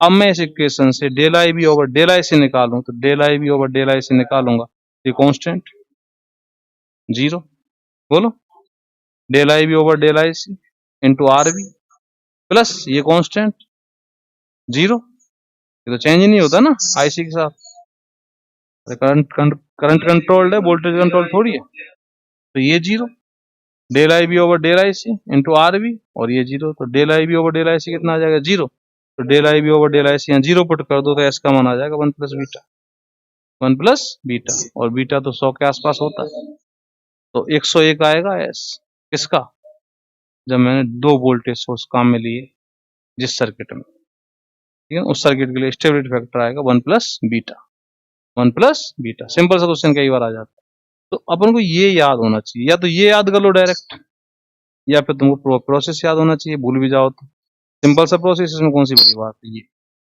ये मेन फॉर्मूला, ठीक है ना। अब हमको कोई क्वेश्चन दे दिया, बोले निकालो यार इसका स्टेबिलिटी, कोई सर्किट दे दिया, बोले स्टेबिलिटी फैक्टर निकालो, कुछ नहीं करना, तो वहां पे IB पकड़नी है, क्या पकड़नी है, IB, और कैसे भी उस IB को IC फॉर्म में लाने की कोशिश करनी है, कैसे भी IB को IC फॉर्म में लाने की कोशिश करनी है, और del IB over del IC वहां से निकाल लो। नहीं समझे मैं क्या कर रहा हूँ, एक सर्किट दे दिया तुमको, सब क्वेश्चन दे दिया, एक क्वेश्चन में एक सर्किट दे दिया, उस सर्किट से तुमसे पूछा S निकालो भाई, स्टेबिलिटी फैक्टर निकालो, ओके चलो निकालते हैं। निकालने के लिए क्या करो, इनपुट में KVL लगाओ, अब KVL लगाओगे इनपुट में तो IB तो आएगी ना, अब जो IB आई है उसको IC की फॉर्म में लाने की कोशिश करो, यदि ला सकते हो तो, और नहीं ला सकते हो तो कोई दिक्कत नहीं, ऐसा कैसे चलने दो, पर ध्यान देना ना सारे कांस्टेंट हैं या नहीं है, ठीक है ना, ऐसी कोई राशि नहीं होनी चाहिए जो IC पर डिपेंड है ना। इसलिए मैं कह रहा हूँ कोशिश करो कि IB को यहाँ से निकालो, है ना, और उसको IC फॉर्म में लाओ, और वहां पे del IB over del IC निकाल लो, देन पुट हियर ऐसे निकाल लो, ऐसा आ जाएगा। तो ऐसे निकालना तो बहुत आसान है, स्टेबिलिटी फैक्टर का क्वेश्चन आ जाता है, जेम में भी आ जाता है, नेट में भी आ जाता है, ठीक है ना। तो ये बात हुई इसकी स्टेबिलिटी फैक्टर की। तो कल हम बात करेंगे चारों सर्किटों की, जिनमें से 2 की बात करनी है थ्योरेटिकल, 2 को हम न्यूमेरिकल में सरका लेंगे, ठीक है ना। स्टेबिलिटी फैक्टर, क्वेश्चन पॉइंट निकालना, ये दोनों बातें कल सीखेंगे, और कल ही शायद हम न्यूमेरिकल भी शुरू कर दें, ट्रांजिस्टर बायसिंग के तो कम से कम न्यूमेरिकल शुरू कर देंगे, ट्रांजिस्टर रीजन के, ठीक है ना। उसके बाद ट्रांजिस्टर रीजन लेंगे, उसके बाद क्वेश्चन